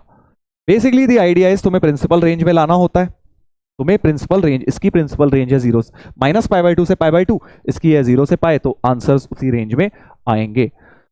सी जो है tan inverse tan a plus b है, तो tan inverse tan of a plus b, तो 4 pi minus 10, tan inverse 4 pi minus 10 तो माइनस 10 होता है, so tan inverse tan of minus 10 radian ही रह गया। और माइनस 10 में 3 पाई जोड़ दो, इसमें तो 3 पाई यूज कर सकते हैं, पाई पीरियड होता है, so 3 pi minus 10 clearly principal range में मुझे दिख रहा है। 3 इंटू 3.14 माइनस 10 प्रिंसिपल रेंज में आएगा, सी की वैल्यू 3 पाई माइनस 10 हो गई है। चलिए आगे बढ़ते हैं। तो greatest integer x for which cos inverse cos x is greater than equal to mod of x plus c, c है 3 पाई माइनस 10 और माइनस ए प्लस बी तो अभी निकाला था, ये था, तो माइनस 4 पाई प्लस 10 हो गया, वो ये कट गया, so cos inverse cos x is greater than equal to mod x minus pi आ गया। तो हमें बोला गया है कि जो भी एक्स इस इनइक्वालिटी को सेटिस्फाई करेंगे उसमें GIF निकालना है, the greatest integer x, greatest integer x निकालनी है जो इसको सेटिस्फाई कर जाए, सबसे बड़ी इंटीजर, सबसे बड़ी इंटीजर जो इस इनइक्वालिटी को सेटिस्फाई कर जाए। तो ग्राफ देखना पड़ेगा यार, अपने को ग्राफ देखना पड़ेगा, है ना।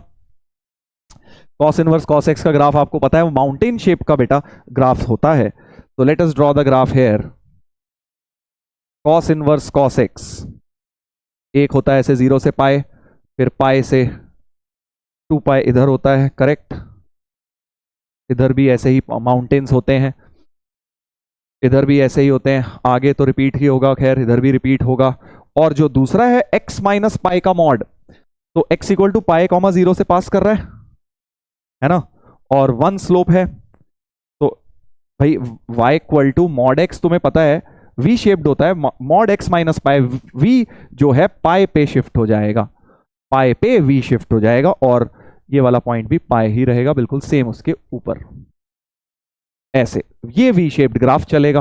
ये व्हाइट वाला ग्राफ राइट साइड का हो गया और ग्रीन वाला लेफ्ट साइड का। अब हम चाहते हैं कि लेफ्ट का ग्राफ ऊपर रहे, कॉस इनवर्स कॉस एक्स ऊपर रहे, बड़ा रहे, ग्रेटर देन है। तो कौन से रीजन में आ रहा है ये बड़ा? तो ग्रीन वाला ग्राफ जो है इस रीजन में बेटा बड़ा आ रहा है इससे, है ना, इसी रीजन में बड़ा आएगा। वो तो आगे तो और ऊपर निकल जाएगा, ये तो बेचारा ऐसे ही माउंटेन्स रहेंगे। So this is the region where cos inverse cos x is greater than mod of x minus pi. Points क्या होंगे सर? निकाल लेते हैं। ये वाली line y equal to x होती है और ये वाली लाइन अभी हमने देखी x माइनस पाई है, सॉरी पाई माइनस एक्स है, पाई मॉड नेगेटिव से खुल रहा होगा इधर, तो x की वैल्यू पाई बाय 2 हो रही होगी। ये वाला पॉइंट है पाई बाय 2 और सिमिलरली ये वाला तुम्हारा 3 पाई बाय 2 आ जाएगा। ठीक है, कैसे? ये हो गई तुम्हारी 2 पाई माइनस एक्स और ये वाली हो गई तुम्हारी x माइनस पाई। तो 3 पाई इक्वल टू 2x, यानी x की वैल्यू 3 पाई बाय 2 इस वाले में आ गई है। तो अब तुम्हें बताना है कौन से x मैक्सिमम x, तो यही वाला कहीं होगा, तो ये यहां पे कहीं x मैक्स, बॉक्स x की मैक्स वैल्यू आ रही होगी 3 पाई बाय 2 मतलब 4.5 समथिंग, मतलब बॉक्स x की सबसे बड़ी ग्रेटेस्ट इंटीजर क्या आएगी? 4 आएगी भाई। बॉक्स x ग्रेटेस्ट 4 आएगी। ठीक है, क्योंकि greatest integer x for which, सबसे बड़ी इंटीजर क्या सेटिस्फाई करेगी? देखो 1 पॉइंट किस डोमेन में आ रहा है ऐसे सोच लो, अगर तुम्हें ये कंफ्यूजिंग लग रहा है। x इसका जो सोल्यूशन आया, इसका जो सोल्यूशन आया वो आया x belongs to pi by 2 से 3 pi by 2 interval which is nothing but 1.57 से 3 पाई बाय 2 का मतलब हो गया 4.5 के आसपास। तो सबसे बड़ी इंटीजर क्या है? x मैक्स इंटीजर हमारे पास 4 हो रही है बेटा, बात एक ही है। तो सबसे बड़ी इंटीजर क्या आ रही है? 4 आ रही है। दैट मीन्स k की वैल्यू 4 होनी चाहिए, k should be equal to 4, k is equal to 4, right. अच्छा क्वेश्चन था बॉक्स का और graph of inverse trigonometric functions का। इसी का पैसेज का एक और पार्ट है, देखिए क्या है। The next part is cos inverse 3k by 10 minus 4k by 10 whole cube. k की वैल्यू अच्छा पहले हम निकाल चुके हैं, 4 इज इक्वल टू दिस। अच्छा तो देखो, अगर तुम इसे ध्यान से देख रहे हो, ये क्या लिखा हुआ है? Cos inverse 3 times k by 10 minus 4k by 10 whole cube. कुछ चमका भाई? Cos inverse 3x minus 4x cube लिखा है, but 4x cube minus 3x होता तो बढ़िया रहता कॉस में, तो है ना। सो माइनस कॉमन लेंगे, कॉस में माइनस बाहर आता है तो पाई माइनस कॉस इनवर्स बन जाता है 4x cube minus 3।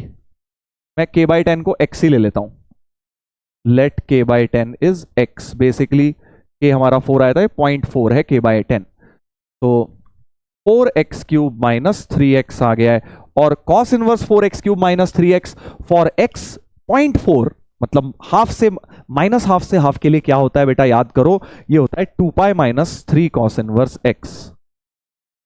2 pi minus 3 cos inverse x learn होने चाहिए भाई। Double triple angles of ITF भी क्वेश्चन आ चुके हैं, 2022 में भी आया है, ठीक है, 2023 में भी आया है, उसको यूज होते हुए वो उसको भूलना नहीं है। ट्रिपल एंगल मैंने लगा दिया, जब x हाफ से कम होता है तो ये वाली ब्रांच उसमें चलती है, आप चेक कर लीजिएगा अपने नोट्स में। तो ये हो गया 3 cos इनवर्स x माइनस पाई, x की जगह k बाई 10 डाल दो और राइट साइड से कंपेयर किया जाए तो अल्फा आ गया 3, अल्फा हो गया 3, बीटा हो गया माइनस पाई। तो इसकी वैल्यू निकालनी है, इसकी वैल्यू हो जाएगी 3 प्लस 2 पाई बाय पाई, यानी 5 हो जाएगा। माइनस माइनस तो कट गया है, करेक्ट। तो 5 should be the answer. Answer हो गया बेटा 5, ठीक है। पैसेज हो गया ये ITF के ऊपर। इसमें दो चीजें लग गई, एक ये वाले ग्राफ्स और ये वाली property sine inverse cos sine inverse sign वाली, और उसके बाद ट्रिपल एंगल्स की प्रॉपर्टी भी लग गई है। चलिए एक और देखते हैं, एक और देखते हैं बेटा। इनवर्स ट्रिग्नोमेट्रिक फंक्शन पे एक क्वेश्चन और देखेंगे। fx is cos inverse cos of this. फिर से वही आ गया, देखो cos inverse cos of something, है ना। जैसे पहले हमने कॉस इनवर्स कॉस ऑफ क्या निकाला था, 60 निकाला था, हाँ ये 60 निकाला था, वैसा ही कुछ आ गया। अब इसकी बट हमें रेंज देखनी पड़ेगी, ये क्या है। एफ एक्स के आगे जो भी cos inverse cos of whatever is written, इसको एक बार टी लेट कर लेता हूं। इसकी तो मैं रेंज बड़ी आराम से निकाल सकता हूं, रैशनल फंक्शन है। तो एक काम करते हैं, नीचे 4 16 8 plus 4 into 4 plus x square upon 4 plus x square, ऐसे न्यूमरेटर मैनिपुलेट किया। 16 और 8 24 होता है ना, हाँ ठीक है। अलग अलग करेंगे तो ये हो जाएगा 4 plus 8 upon 4 plus x square, ये टी हो गया। सो टी मैक्स कब आएगा? टी मैक्स तब आएगा जब बेसिकली ये मैक्स होगा, और ये मैक्स कब होगा? जब डिनोमिनेटर मिनिमम होगा, यानी एक्स स्क्वायर 0 होगा बेटा। तो एक्स स्क्वायर 0 डाल दो, 4 दूनी 8, 4 और 2 6, टी की मैक्स वैल्यू 6 हो गई। और टी मिनिमम कब होगा? टी मिनिमम तब होगा जब ये मिनिमम होगा। ये मिनिमम कब होगा? जब डिनोमिनेटर मैक्स होगा, यानी इंफिनिटी की तरफ जाएगा। इंफिनिटी एग्जैक्ट नहीं हो सकता, इंफिनिटी की तरफ जाएगा तो ये टी मिनिमम 4 की तरफ जाएगा, यानी टी की रेंज ओपन 4 क्लोज्ड 6 हो गई बेटा, राइट। तो बेसिक क्वेश्चन तुमने फंक्शंस में रेंज निकाली होगी। अब 4 से 6 हमें फंक्शन दिया है, उसको कॉस इनवर्स कॉस चिपकाना है। तो यार क्या करेंगे? 2 पाई माइनस टी हो जाएगा। सो कॉस इनवर्स कॉस टी क्या हो जाएगा? कॉस इनवर्स कॉस टी हो जाएगा, because T is lying from 4 to 6। तो 2 पाई माइनस टी हो जाएगा, बिकॉज 2 पाई कितना होता है? 6.4 होता है ना, 3.14 का डबल करेंगे तो 6.28 होता है। 6.28 माइनस दिस प्रिंसिपल रेंज में ही रहेगा, विच इज 0 से पाई। तो ये फंक्शन जो है एफ एक्स हमारा निकल कर आ गया है 2 पाई माइनस टी की वैल्यू थी, ये जो भी था ये 24 plus 4x square upon 4 plus x square. ऐसे लिखना है, ऐसे लिख लो, नहीं तो टी की जगह ये लिखना है, ये लिख लो, एक ही बात है। और f x is equal to 2 pi minus 4, है ना, 2 पाई माइनस दिस करना है, और 2 pi minus 4 minus 8 upon 4 plus x square. ऐसे भी आप एफ एक्स को लिख सकते हैं, विच एवर यू वॉन्ट। चलिए अब ऑप्शन चेक करते हैं। अच्छा, एक और चीज दी है, ये इनइक्वालिटी भी एक दे रखी है यार, कि एफ एक्स जो है less than equal to 2 pi minus 5 है। तो f x is less than equal to 2 pi minus 5। F x की वैल्यू डालते हैं,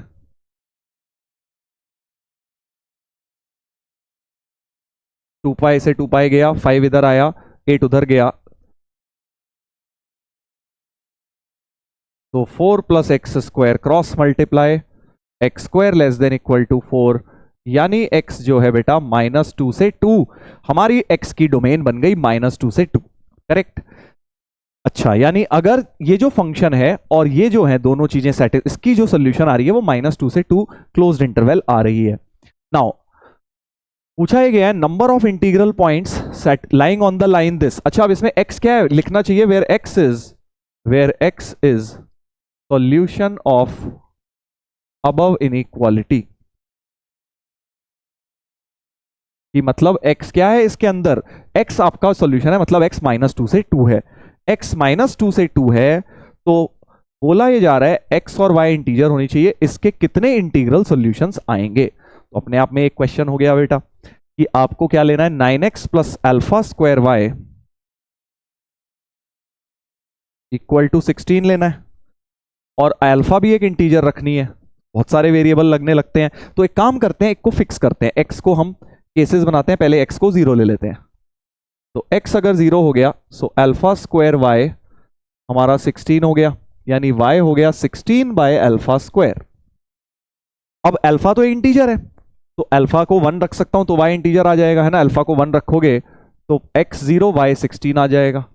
अल्फा को जब 2 रखोगे तो 4 आएगा, तो 0,4 बन जाएगा एक्स वाई।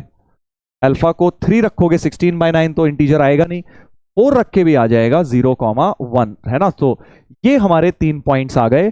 जब x को 0 डाला तो y है 16 by alpha square, alpha square 0 हो नहीं सकता, बेकार की बात है। अल्फा स्क्वायर 1 डाला तो 16 आ गया, 2 डाला तो 4 आ गया, और 3 डाल नहीं सकते, इंटीजर नहीं आएगा y। 4 डाला तो हमारा 4 4 जा 16, 16 कट के 1 आ गया y, यानी x0 y1। तो 3 इंटीजर पेयर आ गए जब मैंने x को 0 लिया है बेटा। ठीक है, अब ऐसे ही x को 1 ले लेते हैं, x को 1 यहां डालेंगे तो अल्फा स्क्वायर y हो गया 16 माइनस 9 7, यानी y हो गया बेटा 7 बाय अल्फा स्क्वायर। फिर से अब अल्फा स्क्वायर को सिर्फ और सिर्फ तुम आई गेस 1 ही डाल सकते हो, या और तो कुछ डाल नहीं सकते, 2 डाल लोगे नहीं, 3 डाल नहीं सकते। अल्फा स्क्वायर 7 नहीं डाल सकते क्योंकि अल्फा भी इंटीजर है। तो 1,7 एक पॉइंट यहां से आ जाएगा, करेक्ट, 1,7 आ जाएगा। सिमिलरली x को -1 डालोगे तो क्या होगा, x को -1 डालते तो, या पहले पॉजिटिव वाले सारे डाल लेते हैं, लास्ट x को 2 डाल लेते हैं, तो 18 अल्फा स्क्वायर y हो गया 16 माइनस 18 -2, सो y हो गया -2 बाय अल्फा स्क्वायर। तो अगेन अल्फा स्क्वायर को 1 ही डाल सकते हैं और तो कुछ डाल नहीं सकते, सो 2, -2 एक पॉइंट आ गया। ऐसे ही गिनना है बस। सिमिलरली अब x को एक बार -1 डाल लो, एक बार x को -2, दैट्स इट। यही 5 इंटीजर्स x की पॉसिबल थी, करेक्ट। -1 जब x को डालेंगे बेटा तो अल्फा स्क्वायर y हो गया 25, यानी y हो गया 25 बाय अल्फा स्क्वायर। तो अल्फा स्क्वायर जब 1 डालेंगे तो -1 25 आ गया y, और x तो -1 था ही, और जब अल्फा स्क्वायर को 2 नहीं डाल सकते, 3 नहीं, बट अल्फा स्क्वायर को 25 तो डाल ही सकते हो ना, अल्फा को 5 डालेंगे मतलब -1, 1 भी आ गया है एक, -2 डाल लो, सो अल्फा स्क्वायर y हो गया 18 और 16 34, तो y हो गया 34 by alpha square. 34 by alpha square, 34 के फैक्टर परफेक्ट स्क्वायर में तो 1 ही है बस, तो -2, 34 xy की वैल्यू आ गई, दैट इज इट। कितने पेयर बन गए, 1 2 3 4 5 6 7 8, 8 इंटीजर्स बन चुके हैं बेटा, यानी ये बिल्कुल सही ऑप्शन है। नंबर ऑफ इंटीग्रल पॉइंट्स कितने हो गए, 8 हो गए। बहुत प्यारा, ये अपने आप में कहीं क्वेश्चन बन सकता है, ठीक है, जो ये एक पार्ट में मैंने आपको करवाया है। Area bounded by y equal to fx and x axis. अब फिर से लिखना चाहिए कि, मतलब अज्यूम करना पड़ेगा कि डोमेन वही लेनी है अपने को, -2 से 2, डोमेन हमें यही लेनी है जो -2 से 2 उसका सोल्यूशन आया था बेटा। चलिए, तो डोमेन जो है एरिया बाउंडेड होता है -2 से 2 fx dx। fx तो एक पॉजिटिव फंक्शन है, कॉस इनवर्स कॉस है, तो वो तो ऊपर पॉजिटिव ही रहेगा। -2 से 2 आपको बस एरिया लेना है बिटवीन द x एक्सिस। तो -2 से 2 इंटीग्रेट करते हैं इसको, 2π -4, 2π -4 -2 से 2, और माइनस ये वाला था 8/4 प्लस एक्स स्क्वायर, ये भी -2 से 2, ये तो खैर dx कर दो यहाँ पे, सो 2π -4 इंटू एक्स, 4 हो जाएगा वो, -8 इसका हो गया 1/2a, 1/a sorry 1/a tan inverse x/a। अच्छा, 2 टाइम्स भी कर सकते थे, 2 टाइम्स 0 से 2 कर दो, उसको प्रॉपर्टी भी लगा दो, तो इंटू 2 करते ये कट भी जाता, तो 8π -16 -8 इंटू π/4 हो गया ये, करेक्ट। तो 8π -16 -2π, तो 6π -16 आ रहा है भाई एरिया, 6π -16 आ रहा है area, which is correct. B option हमारा करेक्ट आ चुका है, बी मैंने सॉल्व कर दिया है। अच्छा क्वेश्चन है भाई, पूरा लेंदी प्रॉब्लम है, मल्टीपल करेक्ट में, but can be asked in various ways, passage बना के भी दे सकते हैं। रेंज ऑफ fx, ये तो निकाल ही ली थी आई गेस हमने भाई। अगर तुम्हारी fx की रेंज निकालनी है तो इस देखो 2π fx आया था ये, 2π माइनस दिस, और इसकी रेंज हम निकाल चुके हैं भाई। इसकी रेंज तो हमने निकाली थी 4 से 6, तो मैक्सिमम कब होगा जब ये मिनिमम, यानी 2π -4 पे ओपन, 2π -4 पे ओपन आएगा ये वाला, और मिनिमम कब होगा जब ये मैक्स 2π -6, 2π -6 पे बट क्लोज्ड आएगा बेटा। सो डी ऑप्शन होना चाहिए रेंज ऑफ fx। ये तो इजी था, तो A B and D should be the final answer. A B and D हो गया इसका फाइनल आंसर। ठीक है यार, देख लो, कोई बहुत ज्यादा डिफिकल्ट नहीं है, लेंदी तो है बट इंडिविजुअली अच्छा क्वेश्चन है, सारे के सारे पार्ट्स। ये ए पार्ट हो गया, केसेस बना बना के किया, ये बी पार्ट हो गया। ये तो खैर पूरा पहले क्वेश्चन सॉल्व ही हमने किया, इनइक्वालिटीज फंक्शन निकाला, इनइक्वालिटी सॉल्व करी, फिर हमने ए पार्ट वहां से स्टार्ट किया, ये हमने ए पार्ट वहां से स्टार्ट किया। ये हो गया B part and C part तो ओरली हो गया। चलिए तो अब लास्ट क्वेश्चन हम करेंगे एडवांस में जो पूछा गया था बेटा इनवर्स ट्रिग्नोमेट्रिक फंक्शंस का, वो हम कर लेते हैं इस तरह का, क्योंकि बेसिक क्वेश्चन बिल्कुल एनसीईआरटी टाइप का आया था। जल्दी से एक बार ट्राई करिए। Principal values tan of this निकालना है, तो जब ट्रिगो और इनवर्स ट्रिगो दोनों आ जाते हैं, इस एंगल को a मान लो, इस एंगल को b मान लो, कॉस इनवर्स वाले को। So let sine inverse 3/5 equal to a। भाई 37 डिग्री मत लो, क्योंकि वो स्टैंडर्ड एंगल नहीं होता, फिजिक्स में यूज करने के लिए होता है। तो साइन a 3/5 और कॉस b को आपने एक तरह से 2/√5 लिया है। अच्छा सा लग रहा है। कॉस बी ट्राइंगल भी बना लेते हैं इसका, 2√5 तो ये 1 हो गया, यानी tan बी हमारा क्या हो जाएगा, हाफ हो जाएगा बेटा। करेक्ट, अच्छा सा लग रहा है तो बड़ा बहुत बढ़िया लग रहा है। और हमें क्या निकालना है, tan of a minus 2b निकालना है। So to find tan of a minus 2b, यार बिल्कुल ही एनसीईआरटी का क्वेश्चन हो गया है। tan a माइनस 2b का फॉर्मूला लगा देते हैं, tan a minus tan 2b upon 1 plus tan a tan 2b। ये आई थिंक पूरे एडवांस का इजीएस्ट क्वेश्चन था लास्ट ईयर। और tan 2b यहां से निकाल सकते हो tan b से, सो tan 2b हो जाएगा 2 tan b upon 1 minus tan square b। तो ये हो गया 1 अपॉन 3/4, यानी कि 4/3 जो है बन गया ये वाला। और sin a 3/5 है, तो यहां से tan a आ गया 3/4। करेक्ट, tan a आ गया 3/4, सो tan a हो गया 3/4, tan 2b हो गया 4/3 upon 1 plus 3/4 into 4/3,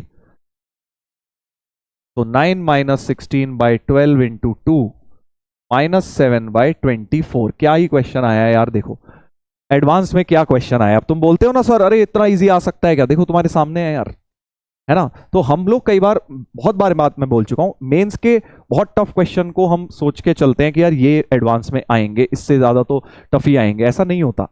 advance doesn't mean कि जो मेंस का हाईएस्ट लेवल उसके आगे से कहानी शुरू होगी, ऐसा बिल्कुल भी नहीं है। मैं तुम्हें पहले भी ये बात बोल चुका हूं, 50% क्वेश्चन एडवांस में तुम्हें मेंस लेवल के मिलेंगे, जो मेंस में मीडियम और मेंस में डिफिकल्ट क्वेश्चन होते हैं उसी लेवल के मिलेंगे, एटलीस्ट 50%। ठीक है, अब तुम्हारे ऊपर है, तुम उन्हें ढूंढ के निकाल पाते हो, कर पाते हो। और जो थोड़े बहुत डिफिकल्ट वाले आए हैं, मीडियम टू डिफिकल्ट, उसमें से अगर 10-20% भी कर दिया तो बहुत बढ़िया रैंक बेटा ला सकते हैं आप लोग। ठीक है ना। तो इसलिए बिल्कुल कॉन्फिडेंटली जाना है यार। अगर तुमने यहां तक कि अभी तक जो लोग मुझे सुन रहे हैं, मतलब ये वो लोग हैं जो जेन्युइनली बहुत अच्छी पढ़ाई करके बैठे हुए हैं बेटा, क्योंकि इतनी हाई फाई चीजें जो मैंने आज कराई हैं ये समझ ही नहीं आती अगर आपने पढ़ाई अच्छी नहीं कर रखी। तो दैट इटसेल्फ मींस अगर आपको ये लेक्चर समझ आ रहे हैं कट्टर एडवांस के, तो मतलब आपने डेफिनेटली बहुत अच्छी लेवल की पढ़ाई करी हुई है। तो अपनी तैयारी पे बिल्कुल भी शक नहीं करना है। और अब एडवांस का अब आपका जो है पेपर ऑलमोस्ट अब आ गया बेटा, अपना ये सीरीज भी खत्म हो गया है। लास्ट लेक्चर अपना था, सारे चैप्टर्स मैंने आपको बढ़िया करके रिवाइज करा दिए हैं, हर एक के ऊपर इंपॉर्टेंट क्वेश्चंस करा दिए हैं, पीवाईक्यूज आपको खुद से करने हैं और कॉन्फिडेंटली जाना है यार। बिल्कुल भी डरे हुए नहीं जाना है। जो डर जाता है वो तो पहले ही भैया कंपटीशन से बाहर हो गया, क्योंकि जेई का काम ही यही है डराना। वो आपको पेपर 1 टफ देंगे जान के, लेंदी देंगे ताकि आप डर जाएं पहले में, और फिर पेपर 2 इजी दे देंगे। जब तक तुम पहले हथियार डाल चुके हो, आधे तो डरे हुए हो, डीमोटिवेटेड से हो। तो जेई को तुम्हें मोटिवेट नहीं करना है कि भाई तुम करो करो, वो हमें करना है। तुम्हें जेई को वो बच्चे चाहिए जो स्मार्ट हैं, जो नॉट ओनली प्रॉब्लम सॉल्विंग जानते हैं बट उनको लाइफ स्किल्स भी आती है, कॉमन सेंस भी यूज करना आता है। उनको ये समझना है कि भाई कौन सा पेपर करना है, कौन सा क्वेश्चन छोड़ना है, कौन सा पेपर, ये नहीं कि टफ क्वेश्चन में फंसे हुए हो, ऐसा बिल्कुल नहीं करना है। First try and find easy to medium questions, उनको आप करिए अच्छी तरह। और मैं कॉन्फिडेंट हूं यार, तुम लोग अगर जिस लेवल की तुमने तैयारी करी है ना, हमारे टाइम पर जब हम लोगों ने जेई दिया था, इससे आधे लेवल की भी तैयारी नहीं होती थी यार, आधी भी नहीं होती थी, ट्रस्ट मी। बट फिर भी रैंक्स आ जाती थी लोगों की और करते ही थे लोग। कंपटीशन बढ़ गया है अब, बट उसके साथ साथ पेपर का लेवल भी प्रेडिक्टेबल हुआ है। तो बहुत सारी चीजें हैं। कहने का मतलब ये है कि इट डजंट मैटर पहले क्या होता था अब क्या हो रहा है, व्हाट मैटर्स इज कि आपकी तैयारी बढ़िया है, आपको अपने हिसाब से करना है। और एग्जाम में अगर तुमने अपना जो तुम्हारा पढ़ाई जितनी करी हुई है उसका 70-80% भी तुम एफिशिएंसी अपनी ले आए वहां, तो तुम्हारा एडवांस क्लियर हो जाएगा, आईआईटी में सीट तुम्हें बेटा मिल जाएगी। और आईआईटी में एक बार सीट मिल गई फिर तो भाई मजे ही मजे हैं लाइफ में। और कोशिश ये करनी है, और अगर नहीं भी होता है आईआईटी में, मेहनत खूब करने के बाद भी देखो ऐसे बच्चे रह जाएंगे जिनका नहीं होगा सिलेक्शन। घबराना नहीं है यार, मैं पहले भी बता चुका हूं कि आपको एफर्ट करते रहना है, कहीं ना कहीं आपको लाइफ में सक्सेस जरूर मिलेगा। अगर आप हार्ड वर्किंग है तो सक्सेस मिलता ही मिलता है, किसी को जल्दी मिल जाता है, किसी को देर से मिलता है। That is the only difference. ठीक है, चलिए तो एक बार लास्ट में जाते जाते आप सभी बच्चों को मेरी तरफ से बहुत बहुत बहुत शुभकामनाएं यार। मैं सारी विशेष मैं अपनी चाहूंगा कि तुम लोगों को मिल जाए यार। जिन भी बच्चों ने अच्छी तरह तैयारी करी है, भगवान करे आपका आईआईटी में सिलेक्शन हो जाए और आप बहुत बढ़िया करें लाइफ में। सब बच्चों को मेरी तरफ से अगेन बहुत बहुत शुभकामनाएं, और बढ़िया करेंगे पेपर, पॉजिटिव रहेंगे। और इसी के साथ थैंक यू सो मच, मुलाकात होगी। Till the next time, take care.